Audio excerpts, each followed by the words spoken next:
তোমার জাহান্নামের আগুন তুমি নিবাও, তোমার জাহান্নামের আগুন তুমি নিবাও, তোমার জাহান্নামের আগুন তুমি ছাড়া কেউ নিবাইতে পারবে না। রাসূল বলেন সৎসঙ্গী তোমার আমলকে বানাও, সৎসঙ্গে তোমার আমলকে বানাও। রাসূল বলেন আল কাইয়িসু মান দানা নাফসাহু ওয়া আমিলা লিমা বা'দাল মাউত। মরার পরে যায় যে শান্তি ভোগ করবে, মরার পরে যায় যে শান্তি পাইবে, ওই শান্তির কথা যখন নাকি সে মরার আগে চিন্তা করে, মৃত্যুর পরের সামান যে মৃত্যুর আগে তৈরি করে, রাসূল বলেন আমি আমার উম্মতের ভিতরে তারে সবচেয়ে জ্ঞানী মনে করি, আমি রাসূল তারে সবচেয়ে জ্ঞানবান মনে করি।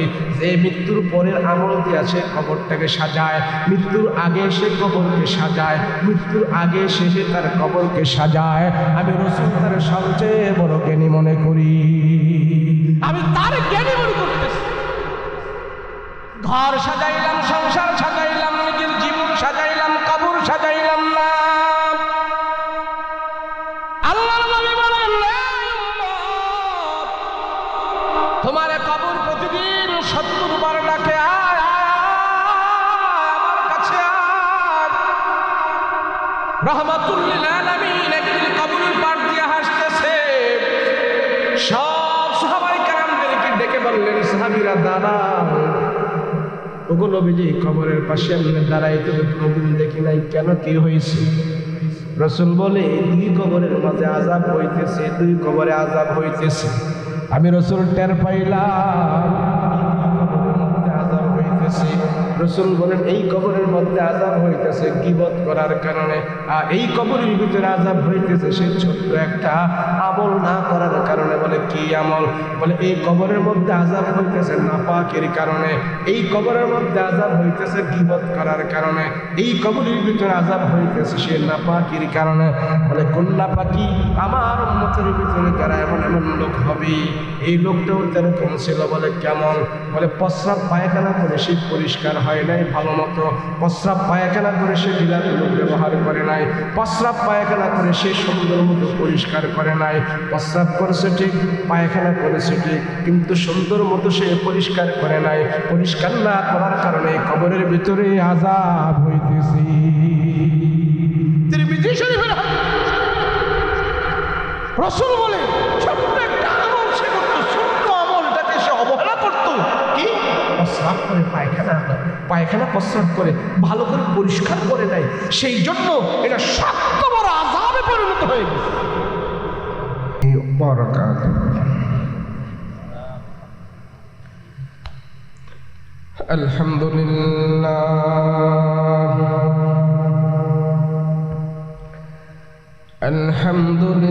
আলহামদুলিল্লাহিল্লাযী খালাকাল ইনসান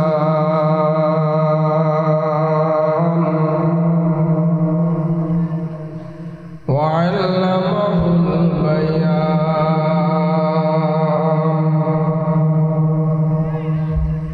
ওয়া আতা'আনাল ঈমান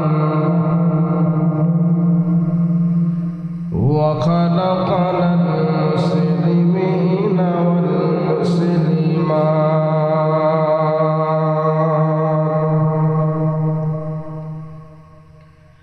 সাল্লাল্লাহু তাআলা আলাইহি ওয়া আলা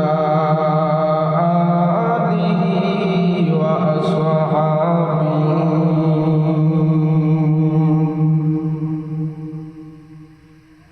ওয়া আজওয়াজিহি ওয়া আহলি বাইতিহি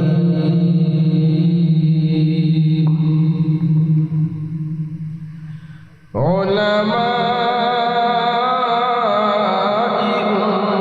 উম্মতিহি ওয়া ফুকাহাই মিল্লাতিহি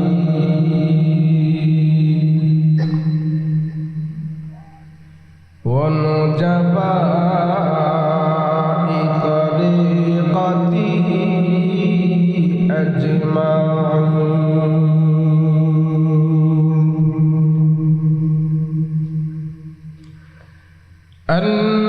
الذي أرسله الله تعالى بالحق بشيرا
সাল্লাল্লাহু আলা সাইয়্যিদিনা ওয়া মাওলানা মুহাম্মদ ওয়া আলা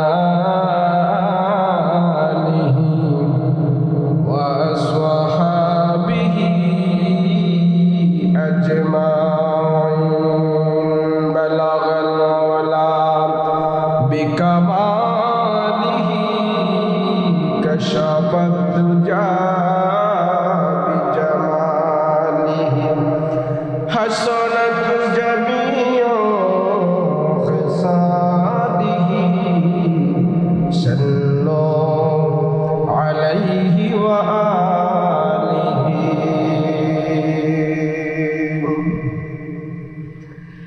محبوبك يا صل على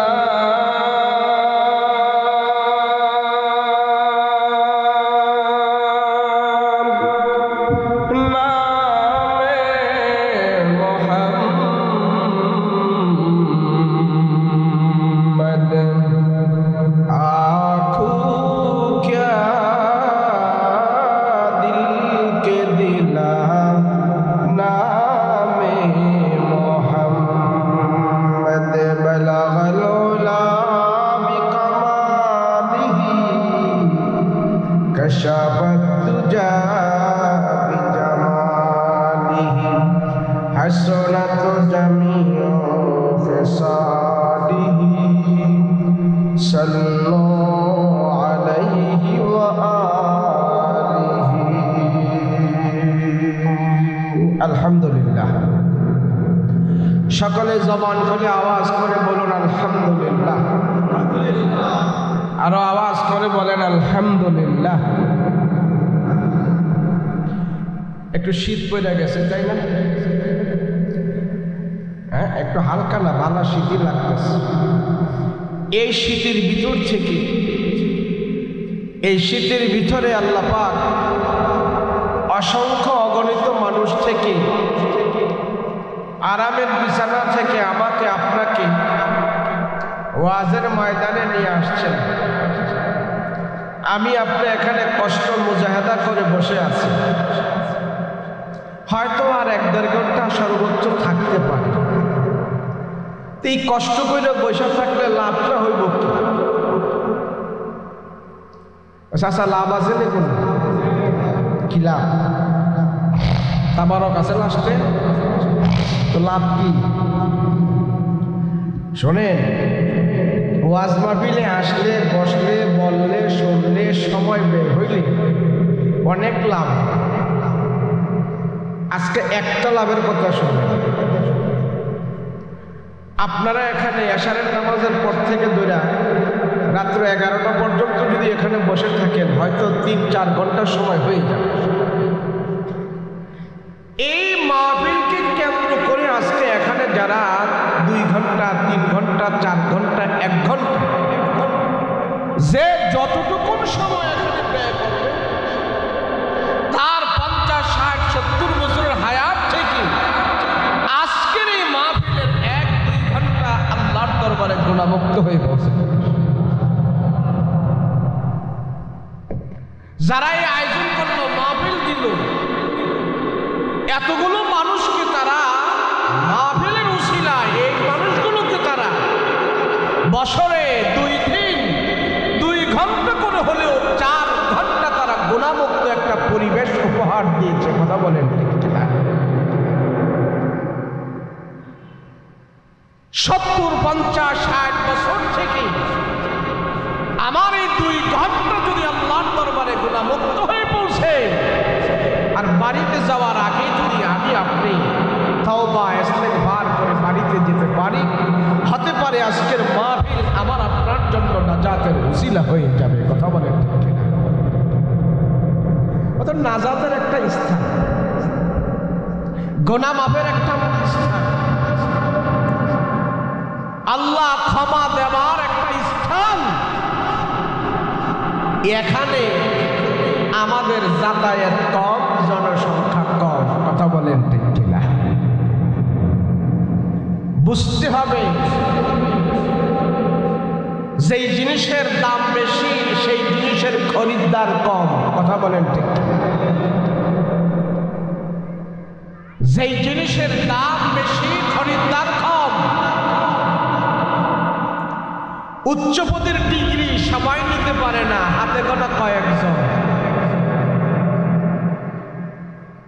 দেশ গ্রামে, দেশাঞ্চলে, সব জায়গায় শিল্পপতি বেশি না, 2-1 জন। 11 জন প্লেয়ার বল খেলে, ফুটবল খেলে, কিন্তু 10 নম্বর 1 জন।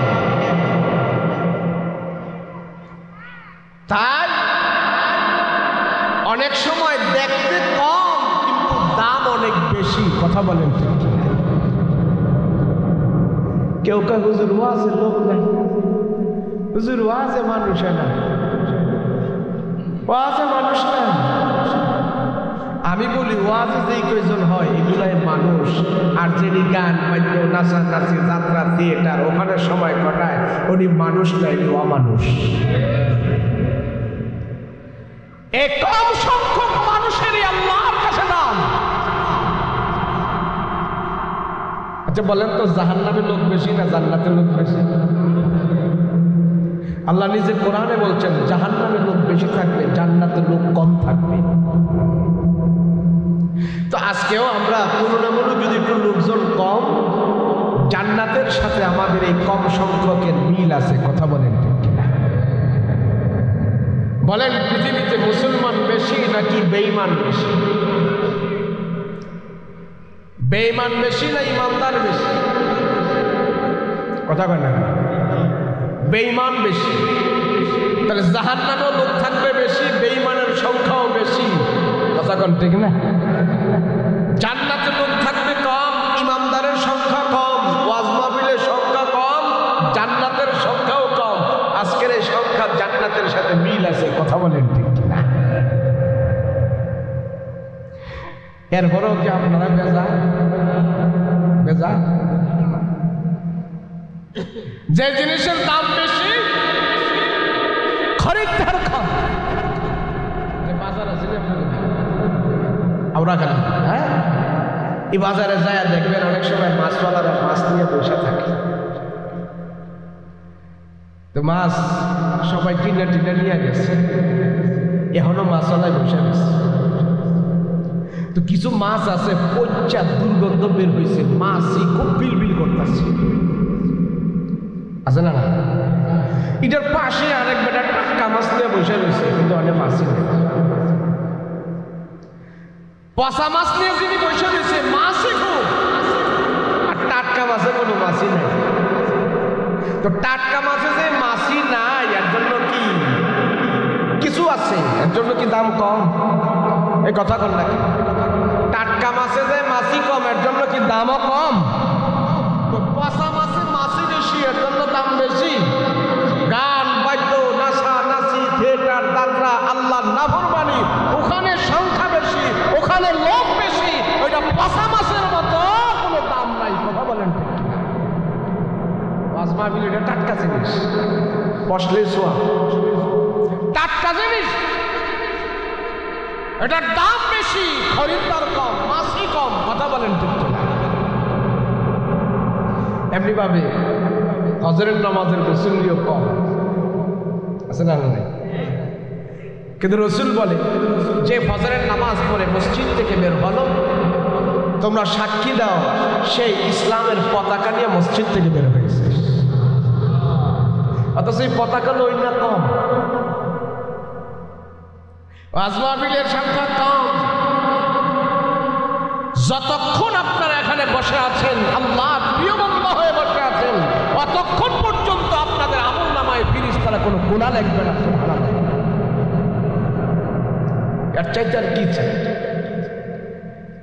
এখানে বসে কেউ গুনাহ করবে?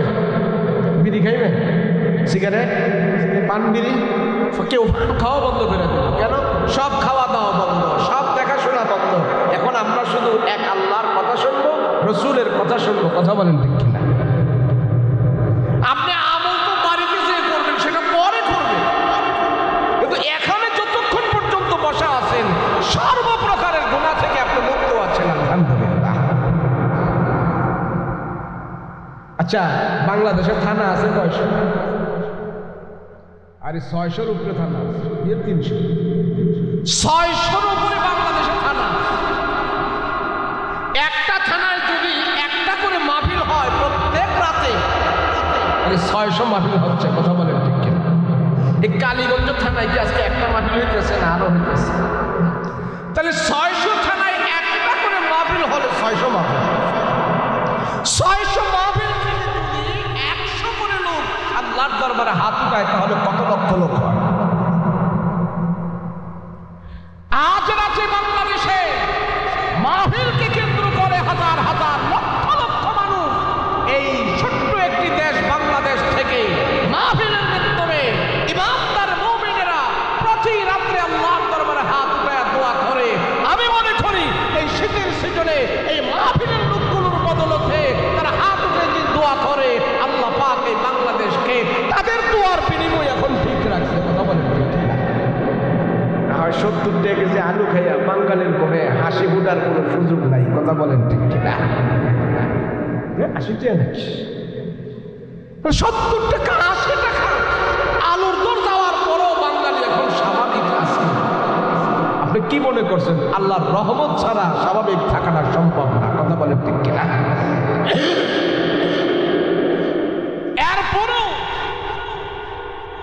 যে সমস্ত নাদান গাদ্দার কাফরমানেরা এ তাহাকিক করে নাই, বুঝে নাই, বিগত আমলে আমরা ওয়াজ করার সময় ডাইনে বামে তাকাইতাম, দেখতাম ডাইন পাশে একটা বসে রয়েছে, এটার রোসের গন্ধ, মুখের গন্ধ, মটবত খাইয়া বক্তার পাশে বসে রয়েছে।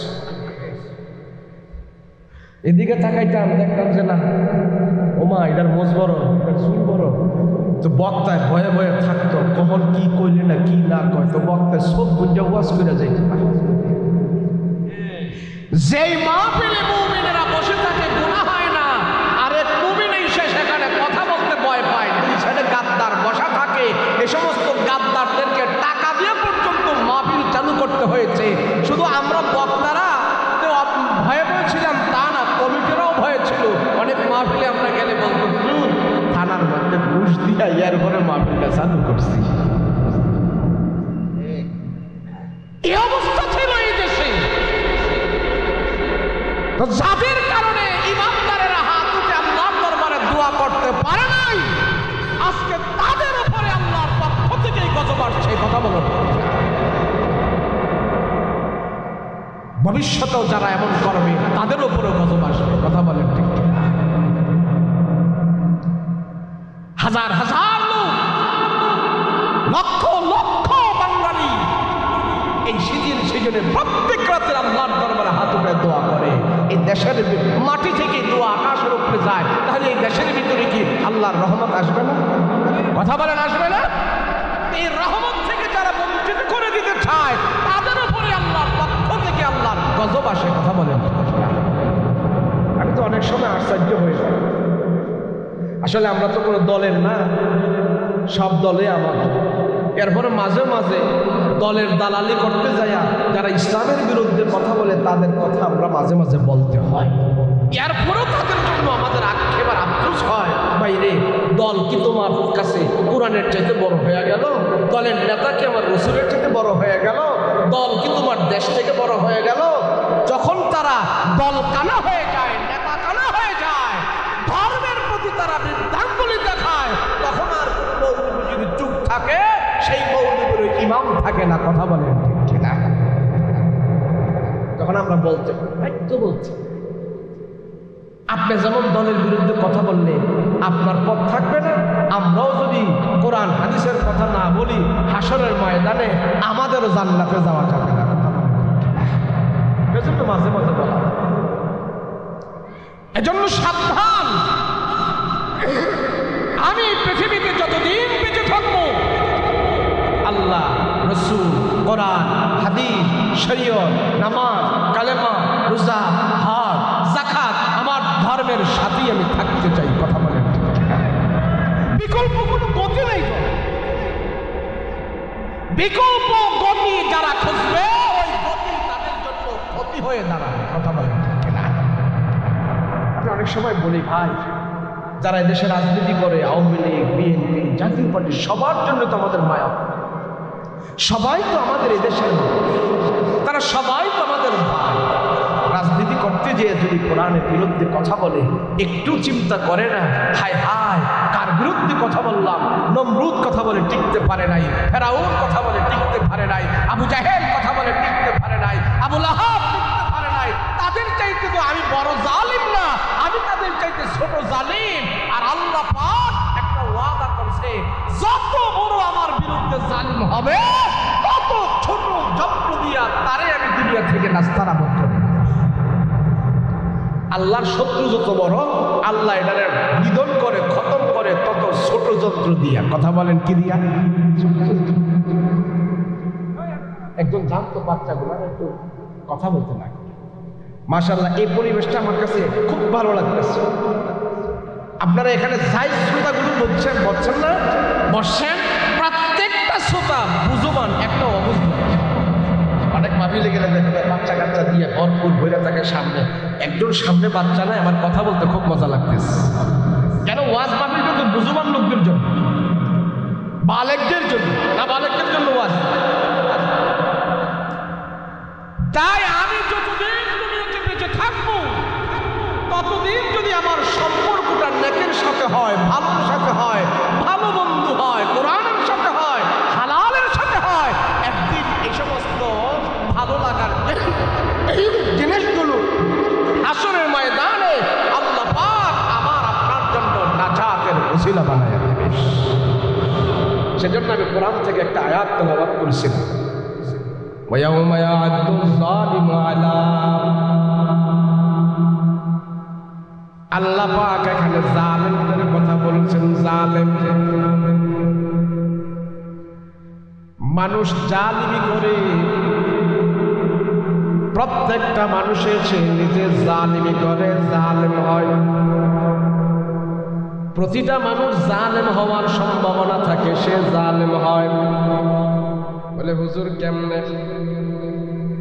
কেউ জালিমি করে পাড়া প্রতিবেশী মানুষের কাছে, কেউ জালিমি করে তার বাপ মার সাথে, কেউ জালিমি করে তার বন্ধুর সাথে,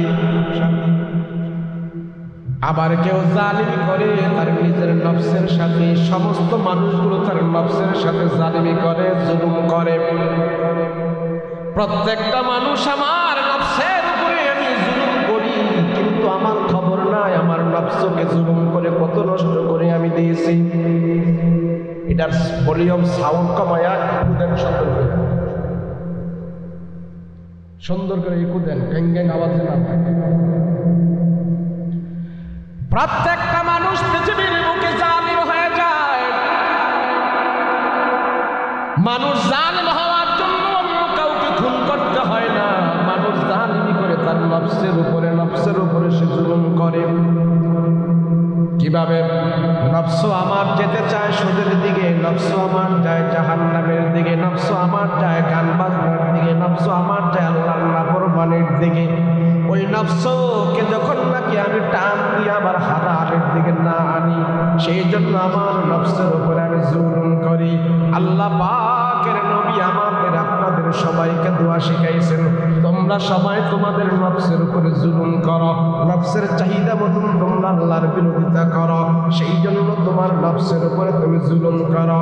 আল্লাহ রাসূল দোয়া শিখাইছেন, আল্লাহুম্মা ইন্নী যালামতু নাফসি যুলমান কাসীরা ওয়া লা ইয়াগফিরু যুনুবা ইল্লা আনতা ফাগফির লি মাগফিরাতাম মিন ইনদিকা ওয়ারহামনি ইন্নাকা আনতাল গফুরুর রহিম। সবাই দোয়া করো আল্লাহর কাছে, আল্লাহুম্মা ইন্নী যালামতু নাফসি, আয় আল্লাহ আমার নফসের উপরে আমি জুলুম করেছি, যুলমান কাসীর, অনেক জুলুম করেছি, অনেক জুলুম করেছি, অনেক জুলুম করেছি। এই কথা বলে বলে তুমি আল্লাহর কাছে দোয়া চাও, আল্লাহ তোমার নফসটাকে শুদ্ধ করে দিবে, আল্লাহ তোমাকে ক্ষমা দান করে দিবে। জালিমি জুলুম এমন একটা বিষয় যে যত বড় জুলুম হবে আল্লাহর পক্ষ থেকে তত বড় গজব আল্লাহ তার উপরে নাযিল করবে। বাট বিগত যে নাম না নিয়ে আর পারি নাই, বিগত যে সরকার আছে আমাদের সবার কাছে অনেকের কাছে ভালো ছিল, অনেকের কাছে ভালো ছিল। যাই হোক, দেশের সরকার ছিল, এদের তো কোনো কিছুর অভাব ছিল। পুলিশ তাদের আন্ডারে, আর্মি তাদের ছিল, বাহিনী তাদের আন্ডারে ছিল, মন্ত্রণালয় তাদের ছিল, কৃষক লীগ, ছাত্রলীগ, যুবলীগ, তাঁতি লীগ, যত লীগ আছে সব শক্তি তো তাদের ছিল।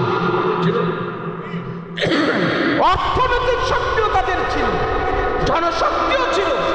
এত শক্তি থাকার পরেও স্কুল কলেজের ল্যাংটা পোলাপাইনের আন্দোলনে দেশ ছাড়তে বাধ্য হইল।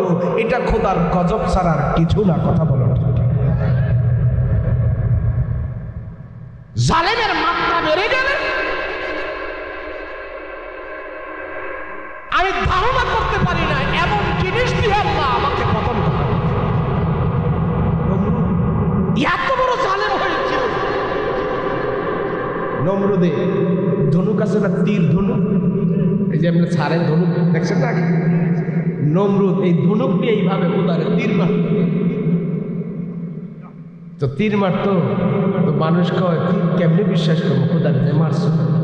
বাটপারি করে তীরের মাথার মধ্যে মাছ রক্ত লাগাইয়া এরপরে এমনি তীর ছাড়তো। যখন ওইভাবে আসতো তো দেখতো, মানুষের দেখাইতো যে রক্ত, আল্লাহরে মারে দিচ্ছে। তো এটা যখন নাকি মানুষের কাছে ধরা পড়ে গেছে, হ্যাঁ তুমি তো তীরের মধ্যে রক্ত লাগাই এরপরে আল্লাহরে মারতে যাও, এটা তো তুমি বাটপারি করছো। এখন নমরুদ শরমে পড়ে গেছে, তো তীর আমার এমনি মারতেছে। তো আল্লাহর ফিরিস্তারা তীরটারে ধইরা এইটা তীরের মাথার মধ্যে রক্ত লাগাই দিছে। এবার যখন তীর রক্ত নিয়ে ফেরত আইছে, সব মানুষের বিশ্বাস হয়েছে নমরুদে হুবহু খোদার এই তীর মাইরা রক্ত বার করে দিচ্ছে।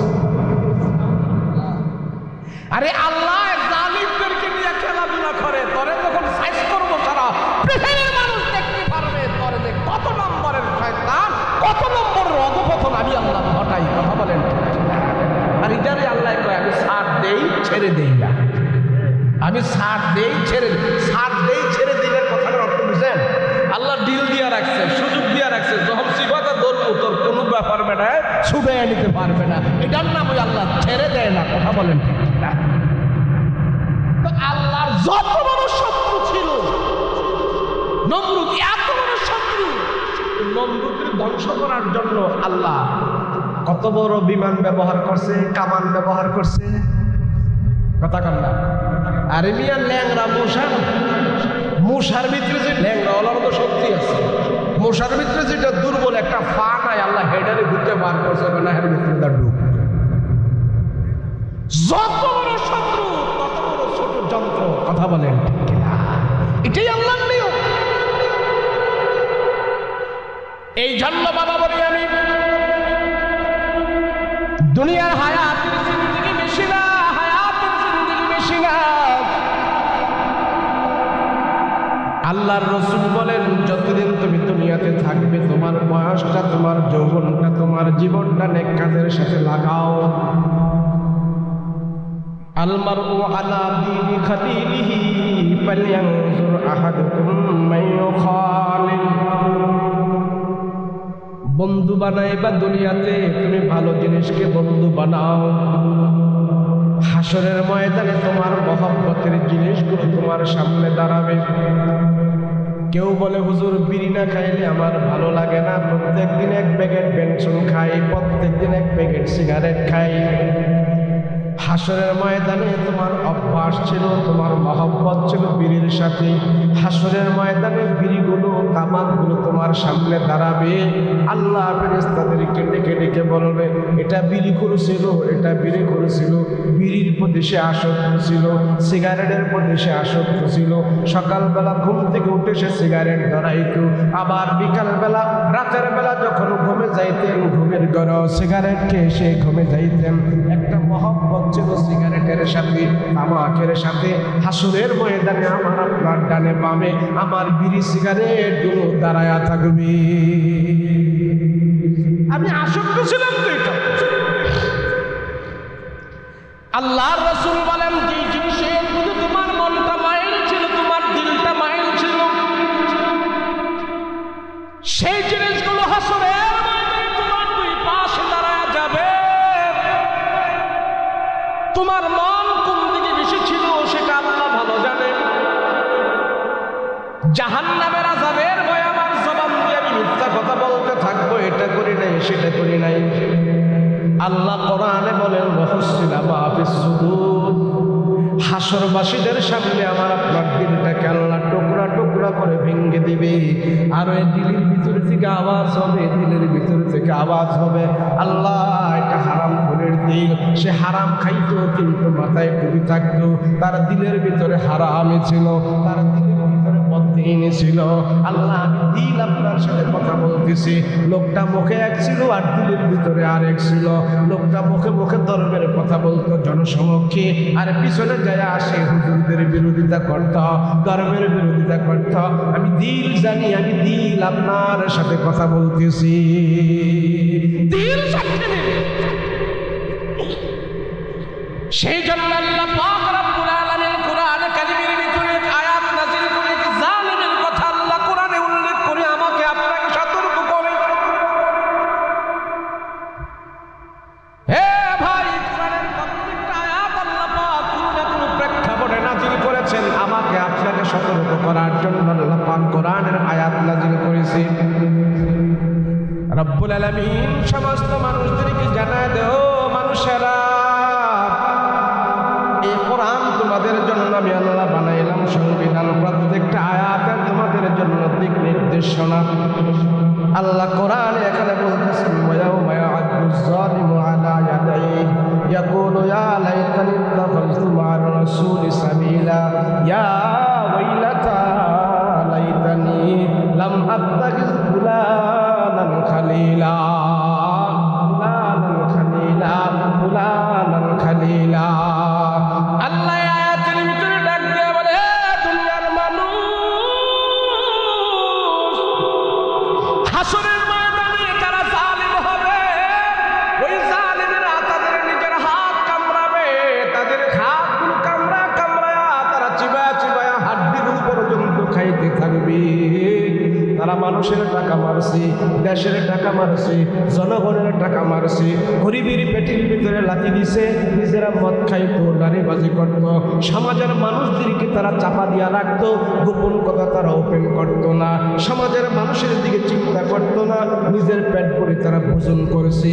এমন জালিম যারা হবে হাসরের ময়দানে তারা হাত কামড়াবে, হাত কামড়াবে আর চিৎকার দিয়া দিয়া তারা বলতে থাকবে, ইয়া ওয়াইলাতা লাইতানি লাম আত্তাখিয ফুলানান খালিলা ইয়া ওয়াইলাতা ইয়া ওয়াইলাতা। হাসরের ময়দানে জালিমেরা আফসোস আফসোস করবে,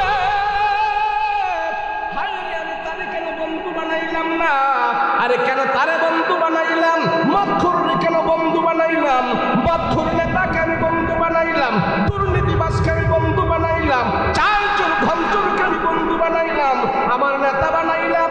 ওই সমস্ত কর্মীরা হাসরের ময়দানে আল্লাহর আদালতে বলবে, ইয়া ওয়াইলাতা ইয়া ওয়াইলাতা লাইতানি লাইতানি, হায় আফসোস হায় আফসোস হায় আফসোস। কেন আমার বন্ধু হইল একজন বেদিন, কেন আমার বন্ধু হইল একজন সুদখোর, কেন একজন বন্ধু বানাইলাম আমি একজন জালিমকে। ওই সমস্ত জালিমের সাথে যারা চলাফেরা করেছো হাসরের ময়দানে তোমাদের আফসোস আর দুঃখ দুর্দশা যাবে না, শুধু চিল্লায়া চিল্লায়া কাঁদতে থাকবে। আল্লাহ পাক তোমাদের ডাকে সাড়া দেবে না, শুধু চিল্লাতেই থাকবে জালিম। এই আয়াত নাযিল করার পিছনে একটা প্রেক্ষাপট, একটা ঘটনা আল্লাহ কোরআনে বর্ণনা করেন। রাহমাতুল লিল আলামিন এখন নবী হয় নাই, নবীজি নবুয়ত প্রাপ্ত হয় নাই। মক্কার কুরাইশ বংশের মানুষের কাছে, সমস্ত মানুষের কাছে মুহাম্মদ সত্যবাদী আল আমিন বিশ্বস্ত বানর ছিলেন। কিন্তু এখন রসুল দাওয়াত দেয় নাই, কালেমার কথা বলে নাই, কিন্তু রসুলের প্রশংসা সব জায়গায় ভাসতেছে, নবীজির আখলাক নিয়ে সবাই কথাবার্তা বলতেছে। নবী যখন নাকি কালেমার দাওয়াত শুরু করলো, মানুষের ধারে ধারে বারে বারে যখন যাইতেন, নবী যে সর্বপ্রথম দুই পদ্ধতির মাধ্যমে মানুষকে কালেমার দাওয়াত দিতেন। এক পদ্ধতি হইল নবীজি সরাসরি কোরআন তেলাওয়াত করে সবাইকে শোনাইতেন। দ্বিতীয় পদ্ধতি হইল নবীজি সরাসরি কালেমা পড়ে পড়ে সবাইকে শোনাইতেন। এইভাবে যখন নাকি দাওয়াত দিতেন, আস্তে আস্তে করে নবীজির ডাইনে বামে সামনে পিছনে যখন নাকি মুসলমানের সংখ্যা বাড়তেছে, ইমানদারের সংখ্যা বাড়তেছে, বেঈমান আবু জাহেল উতবা সাইবা তাদের মাথা আরো নষ্ট হয়ে গেছে। এইভাবে কোরআনের তেলাওয়াত করে করে যে লোকজনদেরকে তার দলে বিলাইতেছে, মানুষ কোরআনের তেলাওয়াত শুনে শুনে যেইভাবে মুহাম্মদের ডাইনে বামে সংখ্যা বাড়তেছে, আমাদের আবু জাহেলদের নেতা কিন্তু থাকবে না। কথা বলেন ঠিক কিনা? আবু জাহেলকে একজনে খবর দিল, আবু জাহেল মাতবুরি বেশি দিন চলবো না, মুহাম্মদের ডাইনে বামে সামনে পিছনে দিন দিন মানুষের সংখ্যা, মুসলমানের সংখ্যা বাড়তেছে। আবু জাহেল কয় কেমনে? মুহাম্মদ যে কোরআন খুলে খুলে তেলাওয়াত করে, কালকে ভবিষ্যৎ এলাকা থেকে মানুষ আইসা মুহাম্মদের কোরআন তেলাওয়াত শুনে শুনে শুনে বিনা দাওয়াতে মানুষ মুসলমান হইয়া যাইতেছে। আবু জাহেল কয় কস কি? মুহাম্মদের কোরআন তেলাওয়াত শুনলে তো আমার কঠিন দিলটা নরম হয়ে যায়। আমি আবু জাহেল আমার সবগুলো যেহেতু নরম হয়ে যায়, জনগণ যদি মুহাম্মদের কোরআন তেলাওয়াত শুনলে তাহলে তো আহারা আরো আগে পাগল হয়ে যাবে। কথা বলেন ঠিক ঠিক? আবু জাহেল কয় না, বন্ধ করতেই হবে। বেশি যদি এমনি মুহাম্মদ বাইরা যায় আমার চেয়ার থাকতে। এ দেশের ভিতরে কিছু নেতা আছে যে হুজুররা রাজনীতি করতো কেন না, মসজিদে বইয়া খাইব, টিফিন বাড়ি দিয়ে ভাত দিয়া যাইব, 5 ওয়াক্ত নামাজ পড়াইব, তসবিহ আল্লাহ আল্লাহ করবো, মানুষের কাছে সালাম কালাম দিব, আমরা আসবো অঙ্গলকে মুসাফা করবো, সালাম দিব। হুজুররা কেন রাজনীতি করবো? লাগেনি কম। পরের বাচ্চায় যদি রাজনীতি করি, সুদের বিরুদ্ধে কথা কই, দোষীর বিরুদ্ধে কথা কই, এমনি তো বেটা মিজাজ ভাষ্য চুপটা থাকে।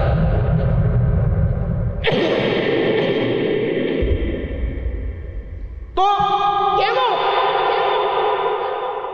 কেন তারা রাজনীতি করবে? কারণ ঠিকই এই মনোভাবটা ছিল আবু জাহেলের। আবু জাহেল তাৎক্ষণিকভাবে মিটিং ডাকলো। মক্কা একটা জায়গা আছে, ওইটার নাম হলো দারুল নাদওয়া। ওই জায়গায় মিটিং ডাইকা সবাইরে বলতেছে, শোনো, মুহাম্মদকে আর এইভাবে চলতে দেওয়া যাবে না। যদি তোমরা আমাকে নেতা মানো, মুহাম্মদের বিরুদ্ধে এখনই তোমরা সিদ্ধান্ত নিতে হবে। আবু জাহেল এমন একটা নেতা ছিল, কোন দিক দিয়ে আল্লাহ তারে কম দিয়েছিল। যেমন দেহ, মুডি, চেহারা, ছবি, সুরত, আখ, ডাক, নাম, সুনাম, শিক্ষা, দীক্ষা, সব দিক দিয়ে আবু জাহেল 100 মিয়া পারফেক্ট ছিল। 100 ছিল। আর আবু জাহেল এমন একটা নেতা ছিল, সে যেটা সিদ্ধান্ত দিত, রায় দিত, তার বয়স্ক মুরব্বী বড় বড় যারা ছিল তারাও আবু জাহেলের মতটাকে দ্বিমত পোষণ করতো না, আগে সাপোর্ট করতো। তা আবু জাহেল এদিন কইল, তোমরা কি কও না কও, আমার যদি তোমরা নেতা একটা বুদ্ধি পরামর্শ দিতে পারি। কি? আমরা নেতারা যদি মিল্লা, সবাই মিল্লা যদি আমরা বহিরাগত মানুষকে সবাইকে যদি আমরা বলি মুহাম্মদ একটা পাগল, এই পাগলের কথা তোমরা কেউ শুনো না, তাহলে আমাদের কথা জনগণ খাইতে পারে। জনগণ রে মুহাম্মদের পাগল বলে আমরা সবার কাছে পরিচয় করাই। এখন সবাই কেটেছে গুড ডিসিশন, ইয়েস স্যার, আমরা তাই করব। মক্কা এখন বহিরাগত অনেক মানুষ আছে মুহাম্মদকে দেখার জন্য। তা আবু জাহেল সঙ্গ ফঙ্গ সব নিয়ে দাঁড়াইছে, সকালবেলা যাইয়া সবগুলি খোলা প্যান্ডে দাঁড়াইছে, যত কর্মী বাহিনী আছে নিয়ে দাঁড়াইছে, দূর দূরান্ত থেকে মানুষ আছে, নারী পুরুষ জুয়ান বুড়া করা সব আহে। মোহাম্মদ শেষ নবী দুজাহানের নবী, এরে সারা নাকি পরে আর কেউ নবী নাই, শেষ নবী, তারে তো আমরা দেখতে হয়। তো এই ভাব নিয়ে আসে। আবু জাহেল আছে কইলাম, আপনাদের সন্তান মোহাম্মদ নবী হয়েছে, তারে আমরা দেখতে যাই, শেষ নবী না দেখে কেমনে পারি, এর জন্য আমরা তারে দেখতে আইছি। আবু জাহেল যাইও না, এটা একটা পাগল, পাগলের কাছে যাই লাভ নাই, যাও বাড়িতে যাও। পাবলিক যে ধমকাইতেছে, পাবলিক তো আর এত বোকা না, কথা কন ঠিক কিনা? আপনারা বোকা? তখনকার পাবলিক আরো বেশি চালাচ্ছে। তাদের ব্রেন আমাদের ব্রেনের চাইতে আরো প্রখর ব্রেন ছিল 1400 বছর পূর্বে। এই রাস্তা দিয়ে হাইটা গেলে এখানে কে পাড়া দিছে পায়ের ছাপ দেখে তারা বলে ফেলতো কোন মানুষটা এখানে পাড়া দিয়েছে। এত ব্রেন আল্লাহ তাদেরকে দিছে। তো তারা তো বোকা না, তারা একে অপরের সাথে কি মোহাম্মদ পাগল, কিন্তু মক্কার বড় বড় সর্দার নেতা যারা আছে এরা যে সবাই বলতেছে মোহাম্মদ নাকি পাগল, তাহলে বড় বড় সর্দারেরা যেহেতু বলতেছে মোহাম্মদ পাগল, তাহলে পাগল হইল মোহাম্মদ ছোটখাটো পাগল হইব না, এটা বড় পাগল হইব। আর আমরা আইসি যেহেতু বড় পাগল না, আমরা নজর দেই খাইছাম এখন সব জনগণ কইতেছে স্যার আমাদের বাধা দিয়েন না, আমরা পাগলটারে দেখবো, অসুবিধা কি? পাগল দেখলে অসুবিধা কি? দেন না, আমরা পাগলটারে দেখবো। না না দেখা যাবে না, যাও। একজোট যখন হয়েছে নেতার কথা কি আর চলে? পাবলিক, বাংলাদেশের পাবলিক আর যেই দেশের পাবলিক, পাবলিক যদি এক হয়ে যায় সব দুর্নীতিবাজদেরকে এক সপ্তাহের ভিতরেই দেশ ছাড়া করা যায়। কথা বলো ঠিক? এখন সব পাবলিক কয় না আমরা নেতার পাগলটারে আমরা দেখবো দেখবো, নেতাদেরকে ওভারটেক করে সব জনগণ গিয়ে খানায় খাবার ঢুকছে, নবীজি হাতে কোরআন দিয়ে তেলাওয়াত করতেছে, আর জনগণ দেখতেছি মোহাম্মদ খানায় কাবার সামনে বসা আছে কোরআন হাতে, আর রাসূলুল্লাহর চেহারা মুবারক এত সুন্দর, নবীজির চেহারার আলো খানায় কাবার দেয়ালের মধ্যে গায়ে লেগেছে, রাসূলের চেহারার আলোতে পুরোটা খানায় কাবার দেয়াল আলোকিত হয়ে পাবলিক একে অপরে কইতেছে কি রে আবু জাহেল বাসায় বাধা করলো পাগল, একটা পাগলের চেহারা কি এত সুন্দর হতে পারে? সুবহানাল্লাহ বলেন। যে পাগল তার চেহারাটা প্রকাশের চেহারা, চুলগুলো আলো জালো, জামা কাপড় ভাড়া ছাড়া, তো তেমন তো কিছুই ভাব নাই, এত সুন্দর চেহারার মানুষ পাগল হয় কেমন? সব জনগণ দাঁড়াইছে, স্তব্ধ হয়ে দাঁড়ায় রয়েছে। কাচ্চা দেখি চেহারায় তো দেখ বুঝলাম পাগল না, কিন্তু দেখি মোহাম্মদ কি তেলাওয়াত করে। পাগল যদি হইয়া থাকে, পাগলে যদি তেলাওয়াত করে, পাগলে যদি পড়ালেখা করে, পাগলে যদি কোনো কিছু পড়ে, তাহলে এটা তো দাড়ি কমা আঁকা গোড়া কোনো ঠিক থাকতো না।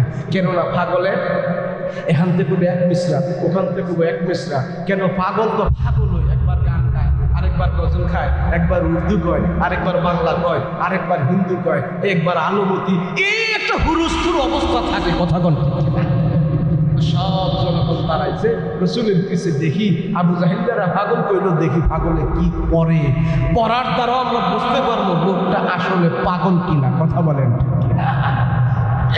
সব জনগণ স্তব্ধ হয়ে দাঁড়িয়েছে, আর আমার রাসূলের পবিত্র জবান থেকে খানায় কাবার সামনে বসে নবী আল্লাহর কালাম তেলাওয়াত করতেছে। সুবহানাল্লাহ।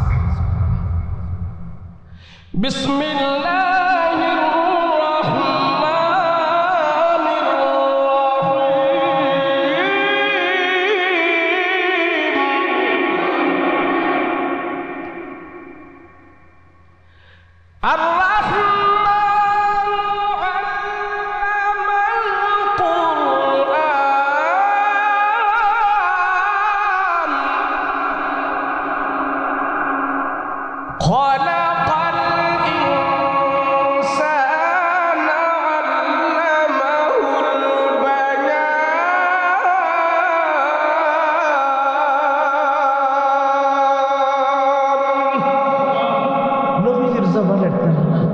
কত সুন্দর। যারা দাঁড়াইছিল নীরবে দাঁড়িয়ে দাঁড়িয়ে তারা যখন থেকে কোরআনের তেলাওয়াত শুনেছে, এক বাক্যে সমস্ত যা পাবলিক আসছিল দূর দূরান্ত থেকে, নারী পুরুষ জওয়ান বুড়া কড়া ছোট বড়, সবাই যখন নাকি রাসূলুল্লাহর পবিত্র জবানের তেলাওয়াত শুনেছে, এক বাক্যে তারা রাসূলুল্লাহর হাতে হাত দিয়ে বলতেছে, ও মুহাম্মদ, তুমি যে কোরআনের তেলাওয়াত আমাদেরকে শুনিয়েছ, আমাদের দিল বলতেছে এগুলি মানুষের বানানো নয়, কোনো কাহিনীর ভাষা নয়, কোনো কবির কথা নয়, দুনিয়ার কোনো মানুষ এত সাহিত্যিক উচ্চাঙ্গের কালাম আবিষ্কার করতে পারে নাই। নিঃসন্দেহে এটা আসমানওয়ালা খতামুল হাকিমিনের কথা। আমরা তোমার হাতে হাত রেখে মুসলমান হয়ে গেছি। সবজন মুসলমান হয়ে গেছে। আবু জাহেলের কাছে যখন খবর গেছে, আবু জাহেল বাধা দিছিলাম, কইছিলাম পাগল। পাগল কথাটা জনগণ খায় না, এটা হিতে আর বিপরীত হয়েছে। বাধা দিছিলাম মুসলমান না হওয়ার জন্য, এখন দেখি সবাই যাইয়া কালমা বইলা বিনা দাওয়াতে মুসলমান হয়ে গেছে। সুবহানাল্লাহ। ইসলামের নিয়ম এটা। যত বাধা দিব, শত্রু যত মোড়া হবে, শত্রু যত তাজা হবে, ইসলামের বিজয় তত তাড়াতাড়ি হবে। কথা বলেন ঠিক কিনা? ইসলাম এমন একটা জিনিস, বাধা না পেলে তার মজা বোঝা যায় না। কথা বলো ঠিক কিনা? যত বাধা হবে তত তাড়াতাড়ি বিজয় হবে। লম্বা কথা, এটা আমার আলোচনা না, মাঝখান দিয়ে কই। তো রসুল নবী হয়েছেন, সবাই দাওয়াত দেয়। এই আলোচনা এখানে ভিতরে এটা রাখলাম, এখানে এটার আলোচনা না। রসুল নবী হয়েছেন, সবাই কালেমার দাওয়াত দেন। তো নবীজি আরবের সব মানুষের কাছে নবুয়তি ঘোষণার আগেই তাদের কাছে বরকতের ছিলেন, তাদের কাছে দামি ছিলেন, তাদের কাছে আল আমিন ছিলেন, তাদের কাছে আমানত ছিলেন, তাদের কাছে বিশ্বস্ত ছিলেন। নবুয়তি পাওয়ার আগেই, নবুয়তি ঘোষণার আগেই শাহজামান রসুল আল আমিন ছিল। রসুলের দুই ঠোঁটের জবান দিয়া কোনো একটি মিথ্যা কথা আরবের মানুষ 40 বছরে তারা কোনোদিন পায় নাই। কথা বলেন। তো মক্কা একটা নিয়ম ছিল, তার ব্যবসা বাণিজ্যে বেশি লাভ হইতো, এরা তো সিরিয়া শাম এদিকে যায় ব্যবসা বাণিজ্য করতো। তো ব্যবসা বাণিজ্য কইরা যাদের একটু মাল টাল ভালো লাভ হইতো, এরা আইসা গুণীজন, সতীজন, মুরব্বী, আত্মীয় স্বজন, বন্ধু বান্ধব সবাই তারা দাওয়াত দিত। দাওয়াত দেওয়ার সময় এরা বেশি বেশি মক্কার সব ভালো মানুষদেরকে দাওয়াত দিত, সবাই এটা করত। তো ওকবা নামের এক কাফের ছিল, সে ব্যবসা করে অনেক টাকা লাভ হয়েছে। তো লাভ হওয়ার পর এবার মক্কায় এসে সবাইরে দাওয়াত দিতেছে। তো সবাইরে দাওয়াত দিতেছে, অমুক দিন আমার বাড়িতে খানা হবে, তোমাকে দাওয়াত, তোমাকে দাওয়াত, তোমাকে দাওয়াত, এইভাবে সবাইরে দাওয়াত দিল। আমরা অসুবিধা কিছু বুঝতে, অসুবিধা হইতেছে? আপনাকে অসুবিধা হইলে আবার আমার সুবিধা, আপনাদের অসুবিধা হলে আমাকে কি তাড়াতাড়ি যাবো না, গিয়া ঘুমাবো, পরের দিন সুন্দর করে মাহফিল করবো। সুবিধা না অসুবিধা? আপনারা বুঝের শ্রোতা দিককে আমি আজকে এই ওয়াজটা নিলাম, একটাও অবুধ শ্রোতা আমি দেখি, এদিক সেদিকে আমি করবো না, সবগুলো কথা আমি আজকে আমাদের দরকারি উপকারী কথা বলবো। আচ্ছা, দাওয়াত দিল, সমুদ্র দাওয়াত দিল মক্কার সব মানুষের কাছে। আমার রসুল ছিলেন একজন বরকতি মানুষ, এখনো কালেমার দাওয়াত শুরু করে নাই, তখন থেকেই তাদের কাছে ছিলেন নম্র, ভদ্র, সত্যবাদী, আল আমিন, বিশ্বস্ত, পারফেক্ট একজন মানুষ ছিলেন আমার রসুল। দাওয়াত দিয়েছে সবাইরে, সবার আগে আমার রসুলকেও সে দাওয়াত দিয়েছে, মোহাম্মদ আমার বাড়িতে একটা অনুষ্ঠান করতেছি, সেই অনুষ্ঠানে আমি তোমাকেও দাওয়াত দিচ্ছি, তুমি যাবে, আমার বাড়ির মেহমান তুমি হবে। তো রসুল বলল, ঠিক আছে, আমি তোমার বাড়ির মেহমান হব, তবে আমার একটা শর্ত আছে। বলে কি? বলে শর্ত হইল, তুমি তো আমাকে অনেক আগ্রহ করে মায়া করে দাওয়াত দিচ্ছ, আমিও আগ্রহ করে মায়া করে তোমাকে আমি একটা কথা আবদার রাখছি। বলে বলো। বলে আমি তোমার বাড়ির মেহমান হব, তুমি যদি আমার সাথে কথা দাও, তুমি যদি কালেমা আমার সামনে জবান দিয়ে উচ্চারণ করো, তাইলে আমি তোমার বাড়ির মেহমান হব। তো এই কাবের বলে, আচ্ছা ঠিক আছে, এটা কোনো ব্যাপার না, কমনি। দেখো তুমি তো এখন না, এখন না, আমার বাড়িতে গেলে এরপর আমি কমব। তো রসুল তারে কালেমার দাওয়াত দিছে, রসুল তার বাড়িতে যাবে, মেহমান হবে, সেখানে গেলে সে কালেমা পড়বে। মানে এটা দিয়ে উদ্দেশ্য হইল মোহাম্মদকে আমাদের বাড়িতে নিতেই হবে। কেন? কোনো মানুষ সেখানে দাওয়াতে যদি না যায়, তার জন্য একটা অপমান। তো এই কাবের যখন দাওয়াত দিল, সব মানুষেরা গেল, রসুল তার বাড়িতে গেল। নবীজি যায় বলে, ওকবা তুমি তো আমার সাথে বলছো তুমি কালেমা উচ্চারণ করবা, কালেমা পরে মুসলমান হবা। সে কাল বলতেছে মোহাম্মদ আমি বলেছি আমি পড়ব, তবে আগে খানা খেয়ে নেন তারপরে আমি পড়ব। রসুল বলে না না, তোমার বাড়ির খাবারের মধ্যে আমি হাত লাগাইতে পারি না যতক্ষণ পর্যন্ত তোমার ওয়াদা তুমি পুরা না করবে, তোমার জবান থেকে তুমি কালেমা না পড়বে। আমি রসুল না শোনা পর্যন্ত কালেমা পড়বো না, না শোনা পর্যন্ত তোমার খাবারে আমি হাত লাগাবো না। উকবা বলে আমি পড়বো। রসুল বলে এখন পড়ো, কিন্তু উকবা পড়তে চায় না। রসুল বলে তুমি যদি কালেমা না পড়ো আমি খাবার রেখে আমার বাড়িতে আমি চলে যাব। বলো তুমি পড়বে পড়বে নাকি আমি চলে যাব? সেই কাই চিন্তা করলো মোহাম্মদ যদি আমার বাড়ি থেকে খাবার রেখে চলে যায় এটা আমার জন্য বেমানান, আমার জন্য এটা বদনাম। হায় রে মোহাম্মদ, কি দিয়ে বুঝ দেওয়া যায়? মোহাম্মদ আমাদের সম্মানিত একজন ব্যক্তি, সে যদি আমার বাড়ির খাবারে হাত না লাগায়, সে যদি চলে যায় তাইলে আমার অনেক বদনাম হবে, আমার অনেক বদনাম হবে। আমি বদনাম সহ্য করতে পারবো না। কি করব? ওই কাফের কৌশল খাটাইলো মোহাম্মদকে শোনায় আমি কালেমাটা পরে মোহাম্মদকে বুঝ দিব। আল্লাহর নবী রাহমাতুল্লিল আলামিন বলে ভাই তোমার বাড়িতে আমি দাওয়াত খেতে আসছি, আর তুমি বলছো কালেমা পরে তুমি আমাকে শোনাবে, মুসলমান হবে। তোমার ওয়াদা তুমি পুরা করো, না হয় আমি কিন্তু খাবার খাবো না, আমি আমার বাড়িতে চলে যাব। ওই কাফির মোহাম্মদ আমার রসুলকে ডাক দিয়া, ও রহমতের নবী গো, আমি আপনার সামনে জবান দিয়ে কালেমা পড়ে নিলাম, তারপরও আমার বাড়ি থেকে আপনি যাইবেন না, মেহমান হয়ে আপনি খাবার খান।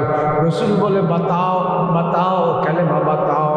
আল্লাহর রসুল যখন বলল সেই কালেমা পড়ল, লা ইলাহা ইল্লাল্লাহু মুহাম্মাদুর রাসূলুল্লাহ সাল্লাল্লাহু আলাইহি ওয়াসাল্লাম। আমার রসুলের মনটা শান্ত হয়ে গেল।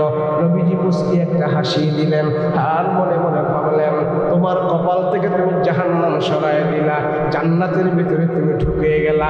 দামি কালেমা পড়লো, রসুল অনেক খুশি হইল। খুশি হইয়া তার বাড়িতে খাবার দাবার খাইল।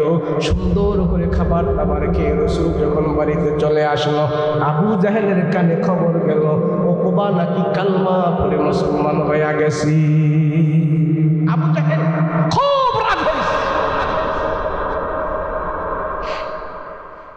তো এই লোকটা মক্কার শিল্পপতি, আর আবু জাহেল ছিল গভীর বন্ধু।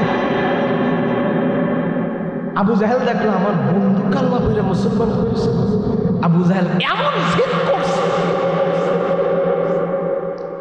আবু জাহেলের কানে খবর গেল আমার বন্ধু শিল্পপতি কালমা পড়ে মুসলমান হয়ে গেছে। আল্লাহ রসুল খুশি হয়ে গেছে, লোকটা কালমা পড়ে মুসলমান হয়েছে, জান্নাতের 8টা দরজা তার জন্য খুলে গেছে। আমার নবী রাহমাতুল্লিল আলামিন একটা মানুষকে কালমা পড়ার জন্য কত মেহনত, জান্নাত যাওয়ার জন্য কত চেষ্টা। নবীজির মিশনটাই ছিল মানুষ যেন জাহান্নাম থেকে বাঁচে, মানুষ যেন জাহান্নাম থেকে বাঁচে। আমরা হুজুর তো একটাই কথা বলি, ভাই জাহান্নামে কাজ করো না, জালিম হইও না, জুলুম করো না, জান্নাতে যাও, জাহান্নামে যাইও না। কথা বলেন ঠিক কিনা? আমরা তো একই কথা বলি। আবু জাহেল তেলে বাগুনে জ্বলে উঠলো, আর সবার থেকে বলতেছো কিরা কি ব্যাপার? আরে বন্ধু উকবা নাকি কালমা পড়ে মুসলমান হয়ে গেছে। আবু জাহেল রাগের বশীভূত হইয়া চুলছিরে বলতেছে, মাথায় হাত মারতেছে। আরে আমার বন্ধু কামটা করলো কি? আবু জাহেল সর্বভঙ্গ দিয়া তার বন্ধুকে তার বাড়িতে ধরায় আনলো। ধরায় এনে জিজ্ঞেস করতেছে, বন্ধু শুনলাম তুমি নাকি কালমা পড়ে মুসলমান হয়ে গেছো। বলে হ্যাঁ, আমি মোহাম্মদের সামনে কালমা পড়ে মুসলমান হয়েছি। আবু জাহেল বলল, করলি কি করলি কি? ছোটকালে দুইজনে একসাথে চলাফেরা করে এই পর্যন্ত আসছি। তুমি আর আমি একসাথে বসে আমরা মদ খাইতাম, তুমি আর আমরা একসাথে বসে কত সঙ্গ আলাপ করতাম। বাল্যকালের বন্ধু তুই, আমারে না জানে মোহাম্মদের কলমা পড়লি। তোর সাথে আমার বন্ধুত্ব আজকে থেকে সম্পর্ক নাই, তোর সাথে আমার আর কোনো বন্ধুত্ব নাই, তোর সাথে আমার কোনো আর সম্পর্ক নাই। আজকে থেকে তোরে আমি তালাক দিলাম। তুই কোনোদিন বন্ধু পরিচয় দিস না, আমি আবু জাহেলও তোর ব্যাপারে বন্ধু পরিচয় দিব না।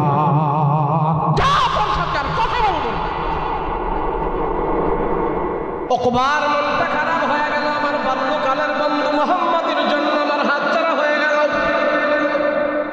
বন্ধু, গভীর বন্ধু, গভীর সম্পর্ক ছিল আবু জাহেল আর উকবা। দুই নম্বরই করত, জালিমি করত, জুলুম করত, জুলুমবাজ বন্ধু। নবীর কলমা পরে যখন নাকি মুসলমান হইল, আবু জাহেল সহ্য করতে পারে নাই। এবার বন্ধু চিন্তা করতেছি, মোহাম্মদকে খুশি করবো নাকি আমার বন্ধুত্ব আবু জাহেলকে আমি ঠিক রাখবো, কোনটা করব কোনটা করব। আবু জাহেল কথা কয় না, কথা কয় না। চিন্তা করতেছে আবু জাহেল তারে কোনো ফান্দ ফালাইয়া শায়েস্তা করবে। উকবা চিন্তা করতেছে, হাইরে হাইরে, মক্কায় আমার অনেক ব্যবসা আছে, আমার অনেক মাল আছে, আমার অনেক টাকা আছে, কিন্তু আবু জাহেল তো খারাপ, আমার ধন সম্পত্তির উপরে আবু জাহেল আঘাত করতে পারে। কি দিয়ে আবু জাহেলকে ঠান্ডা করব, কি দিয়ে আবু জাহেলের মনটা আমি নরম করব? আবু জাহেলের কাছে বারবার যায়। আবু জাহেল বলে, না না না, মুহাম্মদের কালমা তুমি বুকে ধারণ করবা, কতদিন পর্যন্ত আমার বন্ধু তুমি হতে পারো না। নাউজুবিল্লাহ।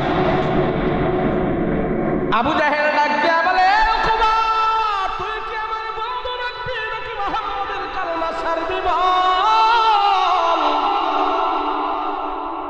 কিরে তুই কি বলো? এত গভীর সম্পর্ক, তোরে ছাড়া আমি চা খাই না, তোরে ছাড়া আমি গাওয়া খাই না, কিন্তু আজকে মুহাম্মদের কালমা তুই বুকে পড়ে ফেললি, মুখে ধারণ করলি, আমাকে একটু জিজ্ঞেস করলি না। হায় আফসোস, হায় আফসোস। কি করবি তুই সিদ্ধান্ত নে। শিল্পপতি বলে ফেলল, বন্ধু আমি সিদ্ধান্ত নিয়েছি, আমি মুহাম্মদের কালমা ছেড়ে দিব, তোমার বন্ধুত্ব আমি ঠিক রাখবো। নাউজুবিল্লাহ। বলে, বন্ধু তুমি আমার বন্ধু, তুমি বাল্যকালের বন্ধু, তোমার সাথে আমার সম্পর্ক, তোমার সাথে আমার মহব্বত, এই মহব্বত আমি মরণ পর্যন্ত রাখতে চাই। আবু জাহেল ডাকতে বলে, উকবা, তোমার যে জবান দিয়া তুমি কালমা পড়েছো, সেই জবান দিয়া তুমি বলতেছো আমার বন্ধুত্ব ঠিক রাখবা, আমি কিন্তু তোমার কথাটা বিশ্বাস করতে পারতেছি না।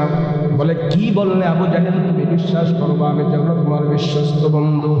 এই আবু জাহেল বলতেছে, যে জবাব দিয়া তুমি কালমা পড়েছো, ওই জবাব দিয়া তুমি মুহাম্মদের গায়ের মধ্যে থুতু নিক্ষেপ করে বলবা, মুহাম্মদ তোমার কালমা গ্রহণ করলাম না, তোমাকে আমি ফেরত দিলাম। মুহাম্মদের গায়ে যদি থুতু নিক্ষেপ করে বলতে পারো, তাইলে আমি বুঝবো তুমি আমার বন্ধু। নাউজুবিল্লাহ। তুমি যদি আমার বন্ধুত্ব ঠিক রাখতে চাও, আমাকে যদি তুমি বন্ধু বানাইতে চাও, যেই জবান দিয়া কালেমা পড়েছো, সেই জবান দিয়ে মুহাম্মদের উপর থুতু নিক্ষেপ করো। বন্ধু শিল্পপতি যাচ্ছে রাসূলুল্লাহর কাছে। নবীজি দেখতেছে উকবা কিছুদিন আগে কলমা পড়ে মুসলমান হইল। পয়গম্বর তার জন্য কত আনন্দ, কত মায়া, কত দয়া। নবীজি তারে বলতেছে, তাল হেনা ফাদ্দাল, তাল হেনা, আসু আসু, তুমি নতুন মুসলমান হয়েছো, তুমি আসো। নবীজি তারে ডাকতেছে আসার জন্য। আর উকবা রাসূলের সামনে যায় মুহাম্মদ মুহাম্মাদের গায়ের মধ্যে, নবীজির গায়ের মধ্যে থুতু নিক্ষেপ করে বলতেছে, মুহাম্মদ তোমার কালেমা ফেরত দিলাম। আমি মুসলমান লোক দেখানোর জন্য হয়েছিলাম, এখন আমি মুসলমান নয়। আমি আবু জাহেল আমার বন্ধুকে খুশি করতে চাই, আবু জাহেলের সাথে আমার বন্ধুত্ব থাকতে চাই। আমি তোমার কালেমা ফেরত দিলাম এবং তোমার গায়ে থুতু নিক্ষেপ করে তোমাকে অপমান করে তোমার কালেমা তোমাকে ফেরত দিলাম। নাউজুবিল্লাহ। আরে রাহমাতুল লিল আলামিনের গায়ের মধ্যে থুতু, কত বড় জালিম, কত বড় জালিম। আল্লাহ সহ্য করে না, আল্লাহ সহ্য করে না। আল্লাহর নবী তাৎক্ষণিকভাবে মনটা এত খারাপ হয়ে গেছে, ওগো আল্লাহ, যে জবান দিয়ে কালেমা পড়ে আমাকে খুশি করছে, যে জবান দিয়ে কালেমা পড়ছে আমার মনটা অনেক শান্ত ছিল, তার প্রতি আমার অনেক দয়া ছিল। ওই জবান দিয়ে আমার কালেমার জবান দিয়ে সে আমাকে থুতু নিক্ষেপ করে সে মুরতাদ হয়ে গেছে। নবীজি ভীষণ কষ্ট পাইছে, নবীজি অনেক কষ্ট পাইছে। আর বলতেছে, মুহাম্মদ আমার বন্ধু না, আবু জাহেল আমার বন্ধু, আমার বন্ধুত্ব ঠিক রাখার জন্য তোমার গায়ের মধ্যে থুতু নিক্ষেপ করলাম। আমার নবীজি চোখ বেয়ে যখন নাকি কান্না করা শুরু করলো, নবীজির অন্তরের ভিতরে যখন কষ্ট পাইল, আল্লাহ পাক রব্বুল আলামিন ডাক দেয়া কয়, ওগো নবীজি কাইদেন না, দুনিয়ার কেউ আপনাকে আঘাত দিয়ে শান্তি পাবে না। আমি আল্লাহ নিজে আপনার বন্ধু, আপনার সান্ত্বনা দেওয়ার জন্য, আপনার সুখ দেওয়ার জন্য, সম্মান দেওয়ার জন্য আমি আল্লাহ নিজেই যথেষ্ট। কাইদেন না রাসূল। আল্লাহ আমার রাসূলকে সান্ত্বনা দিয়ে কোরআনের আয়াত নাযিল করে জানাই দিয়েছেন, ওগো রাহমাতুল লিল আলামিন, ওই উকবা কালেমা পড়ে আপনাকে সান্ত্বনা দিয়েছে, আর সেই জবান দিয়ে যখন নাকি সে থুতু নিক্ষেপ করলো, রাসূল গো আপনি কষ্ট পায়েন না, আবু জাহেলকে সে বন্ধু বানাইছে, আপনার সে বন্ধু বানায় নাই। হাসরের ময়দানে সে বুঝতে পারবে তার বন্ধু কত তারে ক্ষতি করেছে, আপনাকে বন্ধু না বানায়া। আল্লাহ কোরআনের আয়াত নাযিল করে জানাই দিয়েছেন, ওয়ায়াউমা ইয়া'আদ্দুজ যালিমু আলা ইয়াদাইহি ইয়াকুলু ইয়া লাইতানি ইত্তাখাযতু মা'আর রাসূলি সাবিলা ইয়া ওয়াইলাতা লাইতানি লাম আত্তাখিয ফুলানান খালিলা। আল্লাহু আকবার। এই আয়াত আল্লাহ নাযিল করে জানাই দিতেছেন, ইয়া ওয়াইলাতা, ইয়া ওয়াইলাতা, ও রাহমাতুল নবী, হাসরের ময়দানে জালিমে কাফের হাসরের ময়দানে সব মানুষের সামনে এসে হাউমাউ করে কাঁদতে থাকবে, কাঁদতে থাকবে।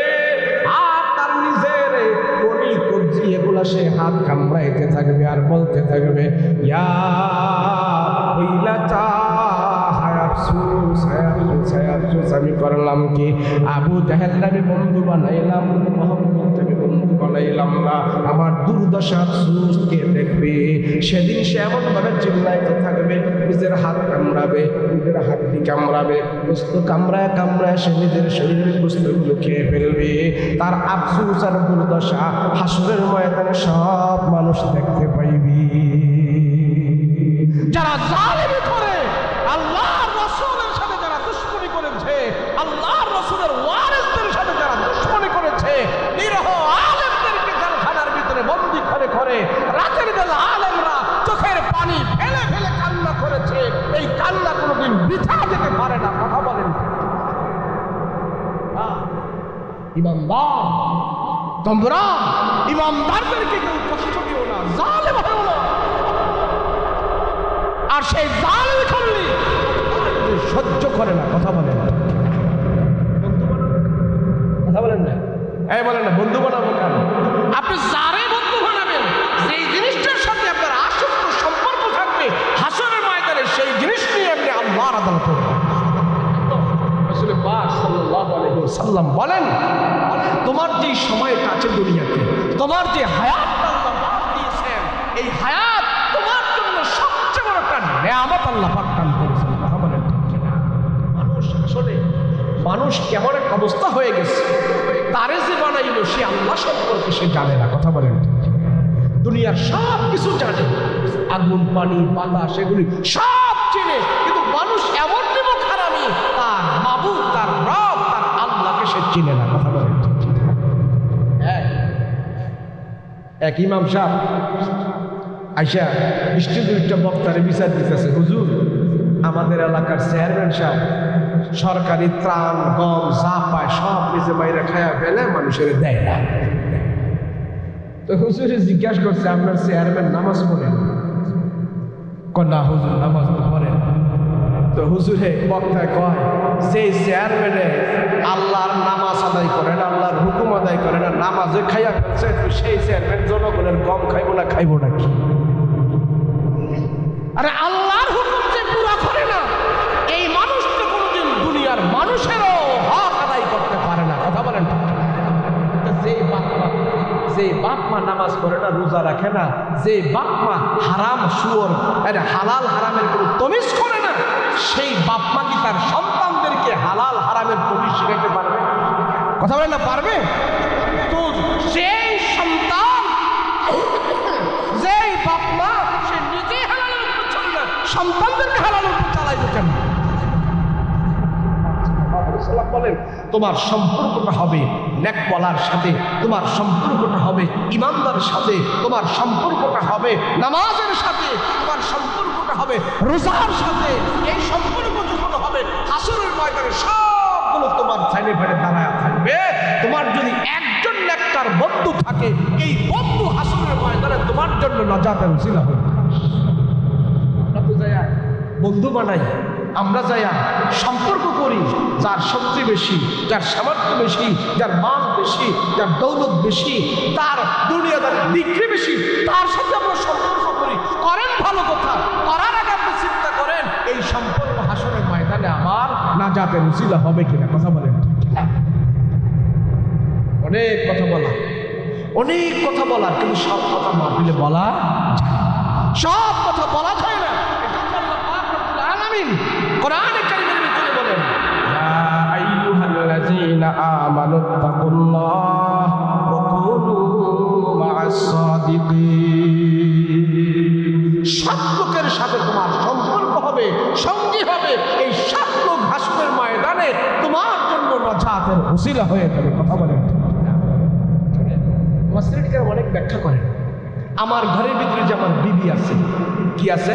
বিবি আছে, সে যদি সৎ হয়ে যায়, আমার ঘরের ভিতরে আমার স্বামী আছে, সে যদি সৎ হয়ে যায়, তাহলে এই বিবি এই স্বামী, এই বিবি এই স্বামী একজনের অপরের জন্য যদি সৎ বন্ধু হয়ে যায়, হাসরের ময়দানে একজন আরেকজনের নাজাতের উসিলা হয়ে যাবে। কথা বলেন? কথাটা এই জন্য বললাম, আজকে আমাদের ঘরে ঘরে আমাদের প্রত্যেকটা ফ্যামিলির ভিতরে স্বামী আর স্ত্রীর ভিতরে গৃহযুদ্ধ লেগে আছে। কথা বলেন ঠিক কিনা? গৃহযুদ্ধ। সৎ লোক কই পাবেন আপনি? যার সাথে আপনি 24 ঘন্টা সময় কাটান, যার সাথে রাত্র কাটান, যার সাথে সকালে উঠে দেখা, যার সাথে বিকেলে দেখা, তারা যদি আপনি সৎ বানাইতে পারেন, সে না আপনার সবচেয়ে বড় সৎবন্ধু হবে, হাসরের ময়দানে উপকার হবে। বিবি যদি নেককার হয়, স্বামী যদি নেককার হয়, দুইজনে মিলে জান্নাতে আবার বসবাসের সুযোগ পাবে। কথা বলেন? বানাইব কোত্থেকে? আবার বানাইব কোত্থেকে? আমার ঘরের ভিতরে যারা আছে, এরাই তো নাফরমান হয়ে আছে, এরাই তো জালেম হয়ে আছে।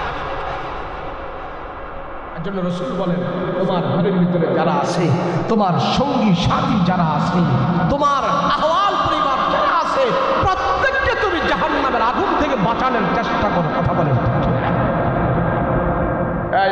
ডিস্টার্ব করে না, আমার শরীর ভালো না, প্রত্যেক দিন মাফিল করে ডিস্টার্ব করে না, আমি সুন্দর করে ওয়াজ বুঝাইতেছি। কেউ কথা বলেন? কোনো অসুবিধা? দোয়া করবেন আমার সাথে? দোয়া করবেন? আচ্ছা, বৈশাখী লস হইতেছে, একটা লস হইতেছে, যারা ঘন্টায় ঘন্টায় বিড়ি খায় এরা খাইতে পারতেছে না। যাক, তুই আবার দেখান, হ্যাঁ না, এদের যারা আরো বিড়ি খাওয়া তো একটা দেখাইলাম, আরো তো অনেক জরুরত থাকতে পারে, কথা কোন ঠিক না? যাক না, জরুরত যাবে আসবে, তাই তো। কিন্তু বৈশা থেকে তো আপনাদের লস হইতেছে, হয়েছে? কোনো গুনাহ হয়েছে? কোনো গুনার কথা শুনছেন? কোনো গুনাহ করছেন? কারণ গালিগালাজ করছেন? যতক্ষণ আপনি বৈশা ছিলেন ততক্ষণ পর্যন্ত আপনি গুনাহ থেকে মুক্ত ছিলেন, কথা বলেন। এই কোরআন আমাদের জন্য হবে সবচেয়ে বড় বন্ধু, কথা বলেন ঠিক কিনা? এখন আমি যদি জিজ্ঞেস করি কে কে কোরআন করছেন, হাত উঠান তো দেখি আজকে সকালবেলা। মাশাআল্লাহ মাশাআল্লাহ মাশাআল্লাহ, বলেন আপনার মাশাআল্লাহ মাশাআল্লাহ, আল্লাহু আকবার। এমন এমন মাহফিলে আমরা যাই, হাজার হাজার লোক থাকে, একজনও হাত উঠায়। তো মাশাআল্লাহ ইল্লা মাশাআল্লাহ, কোরআন আমাদের জন্য সবচেয়ে বন্ধু হবে। এই কোরআন হাসরের ময়দানে আমার আপনার জন্য নাজাতের উসিলা হয়ে যাবে। সুবহানাল্লাহ। আমি যে আমার ঘর রাখলাম, আমি যে আমার পরিবার রেখে গেলাম, আমি যে আমার ধন সম্পদ সব রেখে গেলাম, একটু বিবেক করেন না, যাওয়ার পরে আমার হবে কি? বলেন না, হবে কি?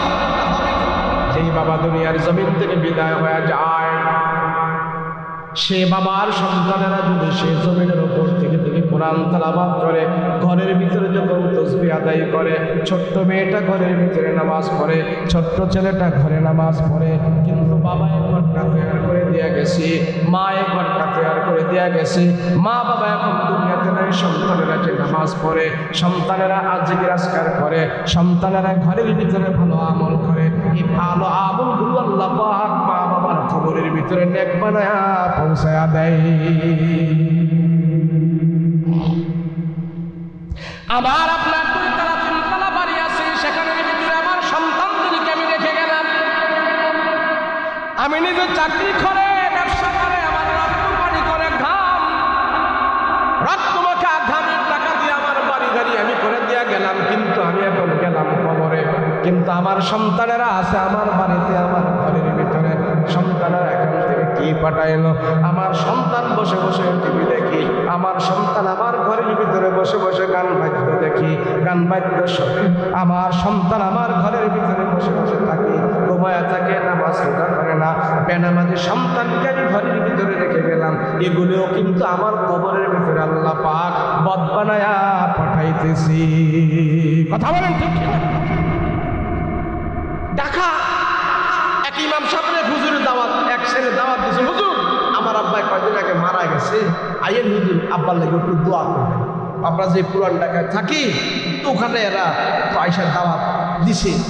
তো হুজুরের বাড়িতে নিয়ে গেছে ছেলে, তো ছেলেরা নিয়ে করতেছে, হুজুর ওস্তাদজি যে চেয়ারটার ভিতরে আপনি বসছেন না ওস্তাদজি, এই চেয়ারের ভিতরে বসে বসে আমার বাবা টিভি দেখতো, আমার বাবা নাটক সিনেমা দেখতো।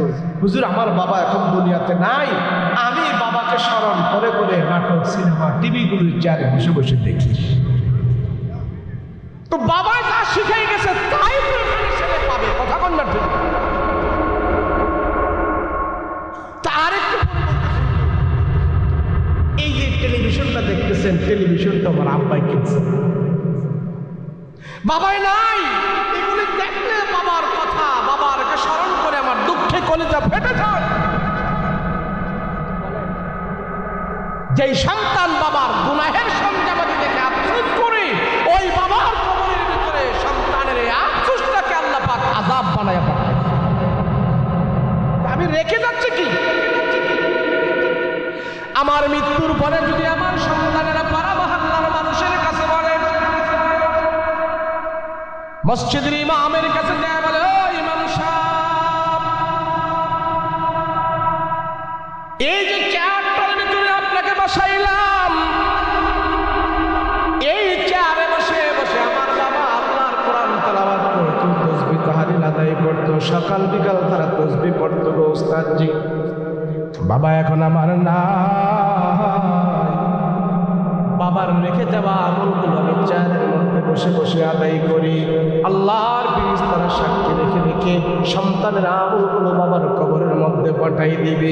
বাবার কবরে যদি আযাব হয়ে থাকে, বাবার কবরে যদি গজব আল্লাহ নাজিল করে থাকে, সন্তান আমল করার বিনিময়, সন্তান মা বাবার জন্য দোয়া করার বিনিময় আল্লাহ পাক নেক সন্তানের দোয়ার বদলতে বাবা মার কবরের আযাব আল্লাহ বন্ধ করে দিবি।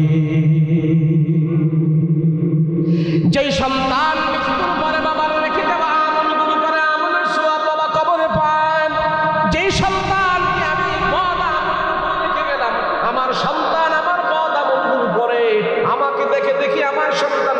রাজি হয়েছি, আমাকে দেখে দেখে আমার সন্তান সিগারেট খানেওয়ালা হয়েছি, আমাকে দেখে দেখে আমার সন্তান কোনো বদদিনী শিখেছি, তার বদদিনীর কারণে বেআমলের কারণে সন্তানের এই আমলগুলো বাবার কবরের মধ্যে পাঠাই দিবি। যদি কোনো সন্তান যা যদি বলে ওস্তাদজি আমার বাবা এই মাসাল্লার মধ্যে বসে বসে কোরআন তেলাওয়াত করত, এই মাসাল্লায় বসে বসে জিকির আজকার করত, এই মাসাল্লায় বসে বসে নামাজ আদায় করত, বাবা এখন দুনিয়াতে নাই, আমি সন্তান বসে বসে এখন জিকির আজকার করি, এই জিকির আজকার বাবার আমল নামা কবরের মধ্যে আল্লাহ নেক বানায় পাঠাই দিবি। এর জন্য সৎসঙ্গী সৎ আমল আপনার ঘরে চেষ্টা করেন, ঘরে ফিট করেন, এগুলো আপনার নাজাতের উসিলা হয়ে যাবে। কথা বলেন। আমার পোলায় যদি গাঞ্জা খায়, আমার পোলায় যদি বেনামাজি হয়ে ঘরে ঘুমায় থাকে, আমার মেয়ে যদি বেপরদা হয়ে চলে, এর জন্য আমি বাবা কবরে থেকে থেকে আযাব কাটতে হবে। এই জন্য আল্লাহ রাসূল সাল্লাল্লাহু আলাইহি ওয়াসাল্লাম বলেন, তোমার সৎসঙ্গী তোমার ঘরের ভিতরে বানাও, কু আনফুসাকুম ওয়া আহলিকুম নারা, তোমার সন্তানকে তুমি জাহান্নামের আগুন থেকে বাঁচাও, তোমার আহাল পরিবার পরিজনকে তুমি জাহান্নামের আগুন থেকে বাঁচাও। আল্লাহর রাসূল বলেন জাহান্নামের আগুন এত বড় কঠিন, এত বড় ভয়ঙ্কর, জাহান্নামের আযাব, কবরের আযাব যদি কোনো মানুষ দেখতে পাইতো, সে দাঁত বের করে জীবনে কোনোদিন হাসতো না, ছেলে মেয়ে সব রেখে সে জঙ্গলের ভিতরে পড়ে থাকতো। আল্লাহর রাসূল বলেন তোমাদের উপরে আল্লাহ রহম করেছে, রহম করেছে, সেই জন্য কবরের আযাব তোমাদেরকে দেখতে দেয় না। আল্লাহ রহম করেছে, কবরের আযাব তোমাদেরকে দেখতে দেয় না। যদি দেখতে পাইতো কবরের আযাব, সন্তানদেরকে নিয়ে হাসি মুখে সংসার করতে না, জঙ্গলে যেয়ে তোমরা পড়ে থাকতা। কথা বলেন। রাহমাতুল লিল আলামিন ডাকতে বলে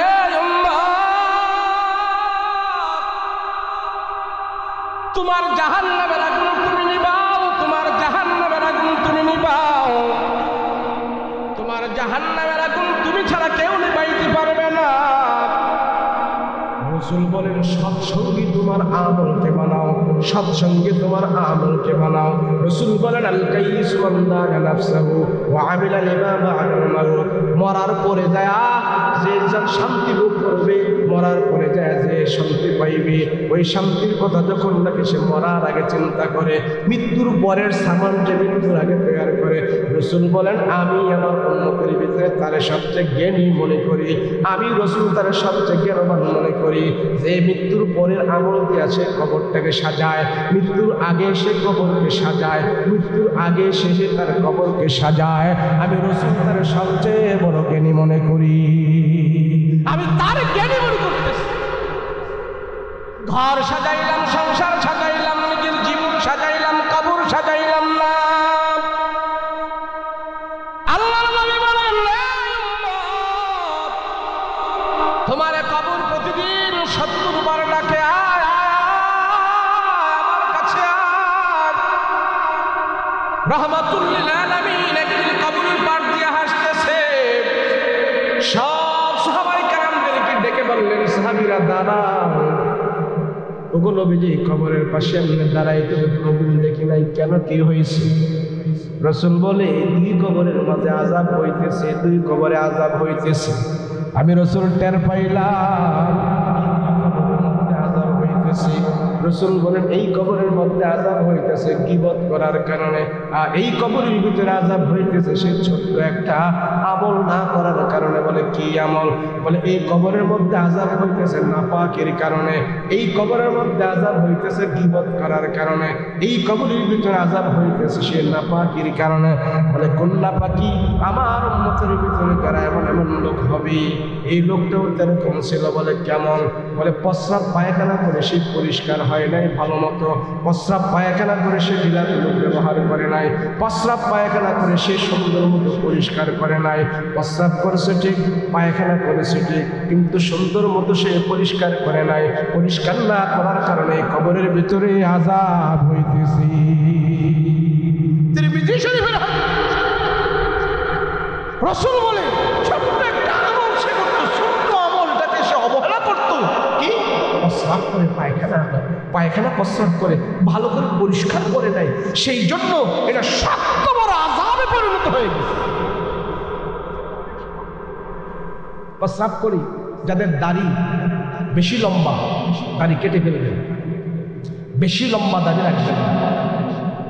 বেশি এই যে এত বড় দাড়ি আছে, এত বড় করার তো কোনো বিধান নেই।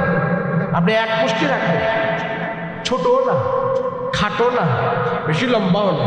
বেশি লম্বা দাড়িওয়ালার অনেক সময় দাড়ি সেভ করতে পারে না, দাড়ি সাইডেই প্রস্রাব করতে বসে, প্রস্রাবের সিটা এসে দাড়ির মধ্যে লাগে। এর জন্য আপনি যদি লম্বা দাড়ি রাখতে হয় খুব সাবধান করে রাখবেন, কিন্তু একবারে খাটো করা যাবে না। এক মুষ্টি, হাদিসে আছে কয় মুষ্টি? এক মুষ্টি, এক মুষ্টি দাড়ি। এই এক মুষ্টি দাড়ি রাখবেন। লম্বা দাড়ি যাদের আছে খুব সেভ করবেন। আপনি না রাখলে সমস্যা নাই, কিন্তু এক মুষ্টি রাখতে হবে, না রাখলে গুনাহ হবে। যাদের অতিরিক্ত লম্বা আছে আপনি রাখতে বলেছেন, খুব সেভ করে রাখতে হবে। আপনি এইভাবে প্রস্রাব করতে বসছেন আর প্রস্রাব করতেছেন, দাড়ির সিটা এসে এখানে লাগতেছে, প্রস্রাবের সিটা লাগতেছে, জামায় লাগতেছে, দাড়িতে লাগতেছে, বিভিন্ন জায়গায় লাগতেছে। আপনি সাবধান, যদি এটা পরিষ্কার না করেন, আল্লাহর রাসূল বলে কবরের ভিতরে এই প্রস্রাবের ছোট ছোট সিটাই আপনার জন্য আযাব হয়ে দাঁড়ায়। ছোট্ট একটি আমল আমরা কেউ কেয়ার করি না, পায়খানা প্রস্রাব করে দিলাদুলি ব্যবহার করি, পরিষ্কার করি। আচ্ছা, ছোট্ট একটা জিনিস, অথচ এই ছোট্ট জিনিসটা আমার রাসূল আমাদেরকে এটা আদর্শ বানিয়ে গেছেন। এটা রাসূলের একটা সুন্নাত, এটা আদায় না করলে আর অপরিষ্কার থাকলে রাসূল দেখাই দিছে, দেখো এই কবরের ভিতরে আযাব হচ্ছে। অপরিষ্কার থাকার কারণে, পরিষ্কার না হওয়ার কারণে, প্রস্রাব পায়খানা করে সে ভালো করে পরিষ্কার হয় নাই, এই কবরের ভিতরে আযাব হইতেছে। একটা ঢাল ভাঙলেন, গাছের একটা তাজা একটা ঢাল ভাঙলেন, ঢাল ভেঙে কবরের মধ্যে তাজা ঢালটা ঘিরে দিলেন, আর সাহাবীদেরকে নিয়ে বললেন, এই তাজা ঢাল আল্লাহর জিকির করবে, এই তাজা ঢাল আল্লাহর সমস্ত মাখলুকাত জিকির করে, এই তাজা ঢাল আমি কবরের মধ্যে রেখে দিলাম, ঘিরে দিলাম। এটা জিকির করলে হয়তো জিকিরের বরকতে তার কবরের আযাব আল্লাহ মাফ করে দিতে পারে। ছোট্ট একটা আমল, আর আমরা গীবত করি। এই শাস্ত্রে বসে বসে যে গীবত আমরা করতেছি, খুব এই বেড়ায় সে বেড়ায়, এই বেড়ায় সে বেড়ায়, কত কিছু করছে। বর্তমান পাড়া মহল্লার যে শাস্ত্রগুলো আছে, এগুলো গরিবের সংসদ ভবন হয়ে গেছে। কেন এই শাস্ত্রগুলোতে স্পিকারও থাকে আছে না? দেখবেন শাস্ত্রের মধ্যে কিছু লোক আছে, এরা নিজেরা বুঝে কম, পরের বুঝাই বেশি, আছে না? না, নিজে বুঝে কম কিন্তু পরের বুঝাই বেশি, খুব সমাধান দিয়ে ফেলেছে। স্পিকার উনি এখানে গীবত। গীবত কারে বলে? গীবত হইল এই লোকটা একটা কাজ করছে, এই খারাপ কাজটা তার অবসরে অন্যজনের কাছে বলার নাম হলো গীবত।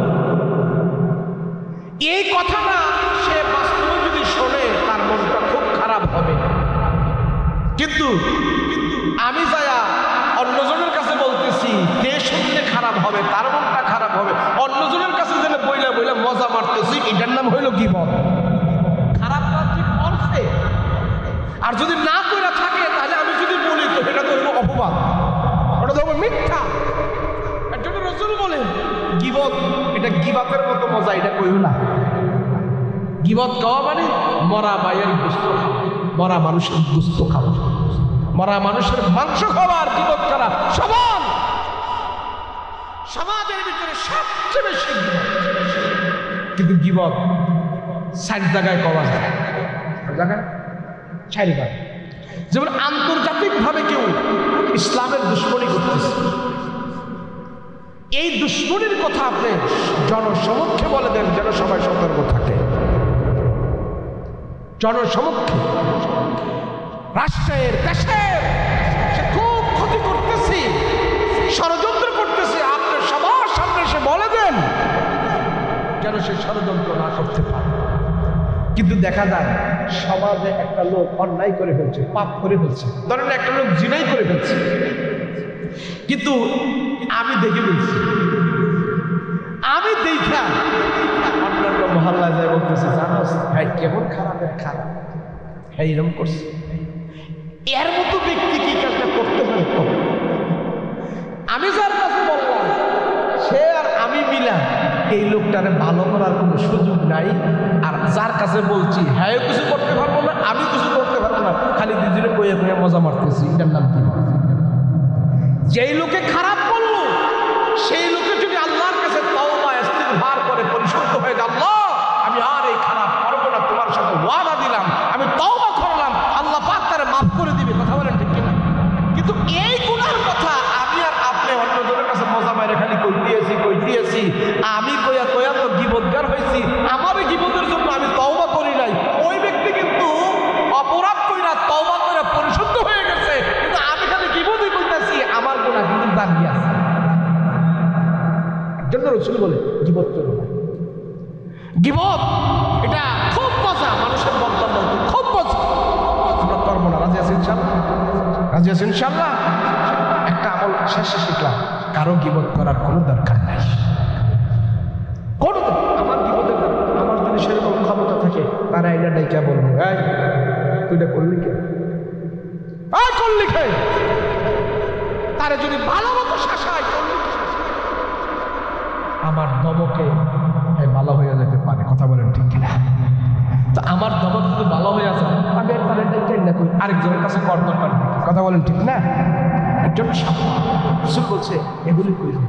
আর হিংসা করি। হিংসা কি? শেষ পশ্চাৎ রকম হিংসা কি? হিংসা হইল স্বপ্নে এক বেড়ায় দুইটা পাথর পাইছে। কটা পাইছে? ধরে বলে না কয়টা? দুইটা। তো দুইটা পাথর পাইছে, স্বপ্নের হেরে আল্লাহ দেখাইছে, এই তুই এই দুই পাথরের মধ্যে যদি বসা দেস তো তোর 5 তলা বাড়ি, আর তোর ফাঁসের যে লোকটা আছে তোর প্রতিবেশী 10 তলা।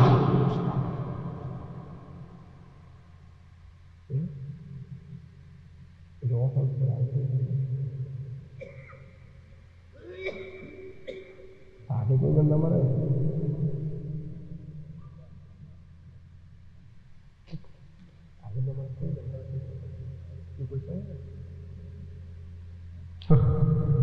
বসেন একটু বলছি, এই দোয়া করবো যাক দেখো 5 মিনিট দোয়া করবো। পাথর পাইছে দুইটা, সামনে দেখাই তো তোমার ওই 5 তলা, তোমার পাশের বাড়ির যে আছে 10 তলা। ঘুমের তো ওইটা তো মা কি দেখে আল্লাহ পাথর বসা দিলে 10 তলা বিল্ডিং, 5 তলা এমন খুশি। আমার 5 তলা বিল্ডিং, হ্যাঁ 5 তলার কথা মনে করে হ্যাঁ পাথরটা লয়ে বসা দিতে চায়, আবার করে না দিতাম না কেন, হ্যাঁ 10 তলা হইতো, হ্যাঁ 10 তলা হইতো না দিতাম। হ্যাঁ 5 তলা আর 10 তলা এটা একটা ইয়াত লাগিয়ে গেছে, কারণ হ্যাঁ 5 তলাও আমার হয় না, তার 10 তলাও আর হয় না, পাথর আর ঘষাও দেয় না। এটার নাম হইল কি? আরেকজনের 10 তলা হোক, আরেকজনের ওটা হোক, এটা আমরা চাই না। এটার নাম হইল কি? এর জন্য রাসূল বলে তার যা হচ্ছে এর থেকে আল্লাহ তোমাকে আরো বেশি দিতে পারে, কেন তারটা নিয়ে তুমি হিংসা করবে? যার মালিক কি? এর জন্য পরের যখন সম্পদ হবে আপনি বলুন আলহামদুলিল্লাহ, মারহাবা মারহাবা, আল্লাহ তোমাকে দিয়েছে, এভাবে তারা খুশি করবে। তার জন্য শুধুও করলে কোনো না কোনো দিক দিয়ে একটা ডাবলও আল্লাহ আপনারা দিতে পারে। কথা বলেন ঠিক না? হিংসাত্মক সমাজ থেকে, হিংসাত্মক মনোভাব থেকে যেন আল্লাহ আমাদেরকে হেফাজত করে। বলেন আল্লাহুম্মা আমিন। মাশাআল্লাহ, এক্ষুনি দেওয়া হয় 5 মিনিট সর্বোচ্চ, একটা লোক। আমি মসজিদের জন্য কিছু চাওয়ার কথা বলছি, আসলে হুজুরের মনে আগে কইছিল আমার স্মরণ নাই। হ্যাঁ তাহলে আমি আরো আগে তাহলে শুনলে করে ফেলতাম। এই শীতের মধ্যে তো লম্বা ওয়াজ করি না, আমি সংক্ষিপ্ত ওয়াজ করে ফেলছি। তো যাই হোক, আপনারা এই মসজিদ আল্লাহর ঘর, আজকে শেষ দিন, এই পিছনে উঠতে চাই কেন? কেউ যে না উঠে, এই গেটটার মধ্যে 2 জন খান, যে উঠবো একটা 500 করে টাকা বলেন যে আমি আল্লাহর ঘর মসজিদের মধ্যে আমি 5,000, 10,000, 2,000, 3,000 টাকা দিব, এমন কি আছে? আমি আপনার জন্য দোয়া করব। কিছু করতে পারবো না, দোয়া তো করতে পারবো। বাবা মায়ের মাদ্রাসায় পড়াইয়া একটা উপকার করছে, প্রত্যেক দিন বাবা মার জন্য হাত উঠে দোয়া করতে পারি। কথা বলেন ঠিক কিনা? আমি মনে করি আমার বাবা খুব ধন্য। আমি মনে করি আমার বাবা কবরে শুয়ে আছে, টাকা পয়সা ধন সেখানে পাঠানোর কোনো সুযোগ নাই, কিন্তু বাবার জন্য প্রত্যেক দিন রব্বির হামহুমা কামা রব্বায়ানি সাগীরা বলে বলে দোয়া করতে পারি। আর বাবা সবচেয়ে যে জিনিসটা দরকার সেটাই আমার থেকে পাইতে। কথা বলেন ঠিক কিনা? বলেন, দোয়া করবো। কে আছে? মাশাআল্লাহ মাশাআল্লাহ, নারে তাকবীর। পুরুষদের দেওয়ার আগে মহিলা মা বোনেরা 1560 টাকা বাড়াই দিছে। আল্লাহ কবুল করেন, বলেন আমিন। আল্লাহ আমাদের মা বোনদেরকে কবুল করো, আল্লাহ জানে মালে বরকত দাও, হায়াতে তৈয়বা দান করো, সমস্ত বালা মুসিবত থেকে হেফাজত করো, অনেক নেক মাকসাদ পুরা করো, স্বামী আর স্ত্রীর ভিতরে মিল মোহাব্বত বাড়ায় দাও, বলেন আল্লাহুম্মা আমিন। মাশাআল্লাহ, মসজিদের মতো লেছেন আবুল হোসেন সর্দার, হ্যাঁ, ওনার ছেলে মোবারক 2000 টাকা। লিল্লাহি তাকবীর। আল্লাহ আপনি কবুল করেন। আল্লাহ এত রাত্রে ওনার ছেলেরা দান করেছে, আল্লাহ তাকে আপনি মাফ করে দেন। ছেলেদেরকে আল্লাহ কামায়ের রিজকে বরকত দান করেন, হায়াতে তাইয়্যিবা দান করেন, সমস্ত বালা মুসিবত থেকে হেফাজত করেন, বলেন আমিন। এই তাড়াতাড়ি লম্বা করে শুরু করুন। মাশাআল্লাহ মাশাআল্লাহ, বল তাড়াতাড়ি করুন। জি, মুস্তফা কাকার ছেলে প্রবাসে থাকে, 1000 টাকা। আল্লাহ কবুল করো, প্রবাস জীবনকে সুখময় করো, কামায়ের রিজকে বরকত দান করো, বলেন আমিন। মায়ের জন্য 500 টাকা, নাতির জন্য 500 টাকা। আল্লাহ আপনি কবুল করেন, আল্লাহ আপনি মাফ করেন, জানে মালে বরকত দেন, হায়াতে তাইয়্যিবা দান করেন, বলেন। নজরুল ভাই নাতির লেগে 500 টাকা। আল্লাহ কবুল করেন, আল্লাহ জানে মালে বরকত দেন, বলেন আমিন। কেউ যাবেন না, লম্বা করে শুরু হবে। বলো কি আছে, বলো তাড়াতাড়ি করো, এই শীতের মধ্যে বয়ান দেন। মাশাআল্লাহ মাশাআল্লাহ, কি আছে? 500, 1000, 2000, 3000, তাড়াতাড়ি করেন। আরে এটা গাজীপুর না? গাজীপুর জেলা পড়ছে না এটা? কালীগঞ্জ। গাজীপুর কালীগঞ্জ। কালীগঞ্জ বাংলাদেশের ভিতরে বহুত কালীগঞ্জ আছে। এনে কালীগঞ্জ এক থানা, ঝিনাইদহ আছে, কালীগঞ্জ এক থানা, এরপরে যে এই ঢাকার পাশে কিন্তু সবাই জানে বিক্রমপুর কালীবাড়ি একটা স্টেশন আছে, এরপরে কেরানীগঞ্জের কালীগঞ্জ আছে, এরপরে কি জানি সাতক্ষীরা কালীগঞ্জ একটা থানা আছে, থানায় আছে কতগুলো কালীগঞ্জ। মাশাআল্লাহ, বলেন মাশাআল্লাহ। প্রধান অতিথি কত? প্রধান অতিথি 20,000 টাকা দিয়েছেন, আর সভাপতি 10,000 টাকা দিয়েছেন। নারে তাকবীর। আল্লাহ তাদের দান কবুল করো। আল্লাহ তোমার বান্দারা করেছে দান, দুনিয়া আখিরাতে বাড়াই দাও, সম্মান। আজকের সভাপতি সাহেব 10,000, প্রধান অতিথি 25,000। মারহাবা মারহাবা, নারে তাকবীর। আজকের প্রধান অতিথি 25,000, সভাপতি 10,000।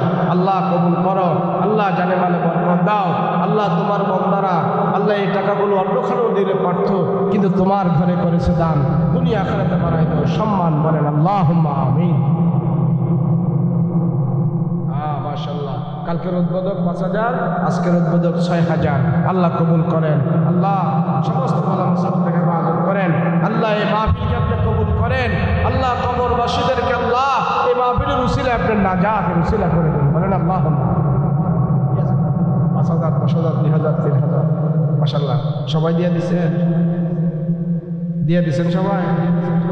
মাশাআল্লাহ, আলহামদুলিল্লাহ আলহামদুলিল্লাহ। আর কেউ বাকি থাকলে দেন, বাকি নেই কেউ? মাশাআল্লাহ, সবাই দিচ্ছে। হ্যাঁ, বাহিরদের টাকা দেয়নি কেউ? দেন, তাড়াতাড়ি করেন। কে আছেন? মাশাআল্লাহ, তাড়াতাড়ি করেন, দেন। ধর্মীয় কাজে সহযোগিতা করেছেন, আপনার সহযোগিতায় আজকে এতগুলো মানুষ এখানে তারা গুনাহমুক্ত একটা পরিবেশ পেয়েছে। আরিফ ভাই 500 টাকা দিয়েছেন, আল্লাহ বিদেশ যাবে। আল্লাহ তুমি বিদেশ যাওয়া আসলে সহজ করে দাও। আল্লাহ বিদেশ গিয়ে যেন শরীর স্বাস্থ্য সুস্থ থাকে, কামাইয়ের জন্য বরকত দিও। আল্লাহ সমস্ত বিপদ থেকে হেফাজত করে, বলেন আমিন। বলেন কি আছে, বলেন তাড়াতাড়ি করেন। মাশাআল্লাহ মাশাআল্লাহ। হ্যাঁ,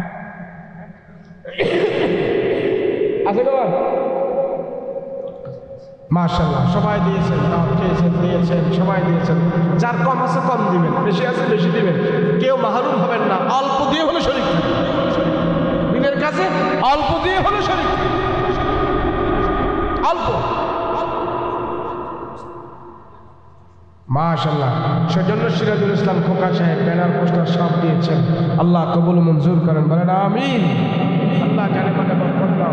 যে যেভাবে ধর্মীয় কাজে আমরা সহযোগিতা করতেছি, আল্লাহর দ্বীনের কাজে আমরা সহযোগিতা করতেছি, আরে ভাই আমি আপনি যদি সহযোগিতা নাও করি, দ্বীন কি অসুবিধা হবে? আল্লাহর দ্বীনের কি অসুবিধা হবে? কিন্তু সম্পৃক্ত থাকলে আমার সুবিধা হবে। কথা বলেন ঠিক কিনা? আল্লাহ পাক আমাকে আপনাকে নাজাত দেওয়ার জন্য এগুলি একটা সুরত বানাইছে, এগুলি একটা উদ্দেশ্য বানাইছে, আমি আপনি পার পাওয়ার জন্য, না হলে কি দিয়া পার পাব? হাফিজুল্লাহ সর্দার 10,000 টাকা, নারে তাকবীর।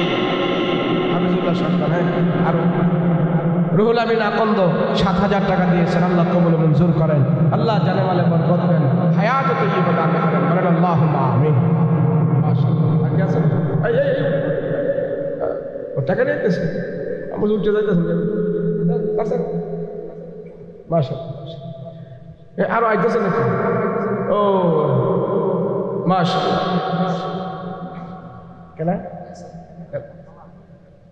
এসআই নাম? ওই এসআই শরীফ, এসআই শরীফ ভাই 2,000 টাকা দিয়েছেন। আল্লাহ কবুল করেন, আল্লাহ জানে মালে বরকত দেন, সমস্ত বিপদ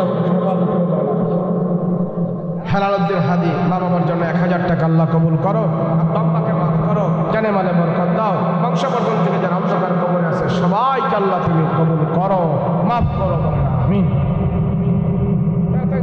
তাড়াতাড়ি দেরি করা যাবে না। আব্দুর রাজ্জাক ভাইয়ের স্ত্রী স্বামীর জন্য দোয়া চাইছে। আহারে, স্বামী কবরে, স্ত্রী উপরে, তাই না? মাশাআল্লাহ, আল্লাহ মহিলা মানুষ, বিধবা মানুষ, স্বামীর জন্য দোয়া চেয়েছেন, 5,000 টাকা দিয়েছেন। আল্লাহ আপনি কবুল মঞ্জুর করেন, আল্লাহ জানে মালে বরকত দেন, আল্লাহ স্বামীকে মাফ করে দেন, আল্লাহ কবরের আযাব থেকে মুক্ত করে দেন, আল্লাহ বংশবর্ধন থেকে যারা অন্ধকার কবরে আছে সবাইকে আল্লাহ আপনি মাফ করে দেন, বলেন আল্লাহুম্মা আমিন। একজন হুবু 500 টাকা দিয়েছেন, আল্লাহ কবুল মঞ্জুর করেন, আল্লাহ জানে মালে বরকত দেন, হায়াত তৈয়্যিবা দান করেন, বলেন আমিন। কি আছে বলুন? মাশাআল্লাহ, মাশাআল্লাহ, তাড়াতাড়ি করুন, তাড়াতাড়ি। আল্লাহ আপনি কবুল করেন, আল্লাহ জানে মালে বরকত দেন, আল্লাহ হায়াত তৈয়্যিবা দান করেন, বলেন আমিন। মাশাআল্লাহ, মাশাআল্লাহ। আরেক ভাই 100 টাকা দিয়েছে, আল্লাহ কবুল করো, আল্লাহ আসমান জিসমানে গজল থেকে হেফাজত করো। আমরা সবাই মিলে দোয়া করব, সবাই মিলে আমরা দোয়া করবো। কি বলেন? এই দোয়া ছাড়া আমাদের কি আছে? দোয়া দিয়া যা হয়, ক্ষমতা দিয়া তা হয় না, টাকা দিয়া তা হয় না, দোয়া দিয়া যা হয়।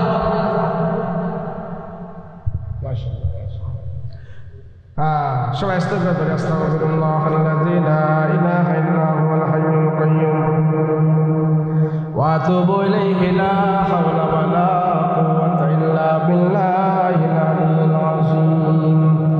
আল্লাহুম্মা সাল্লি আলা সাইয়্যিদিনা নাবিয়্যিনা শাফিয়িনা হাবিবানা মাওলানা মুহাম্মদ সাল্লাল্লাহু তাআলা আলাইহি ওয়া আলা আলিহি ওয়া সাহাবিহি আজমাইন। আল্লাহ আমাদের সবাইকে কবুল করো, 2 দিন ব্যাপী মাহফিলকে আল্লাহ কবুল করো, বলেন আল্লাহুম্মা। মাশাআল্লাহ, আর কি?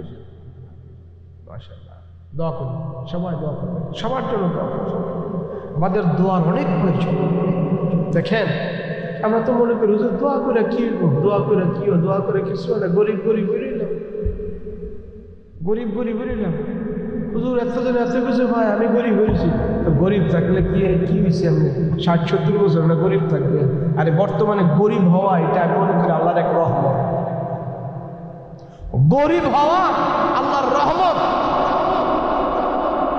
এটা তো আমরা লোভের কারণে, আমরা দুনিয়ার চাহিদার কারণে এটা মানায় নিতে পারি না। গরিব হওয়া যে কি রহমত! ধনীর 500 জান্নাতের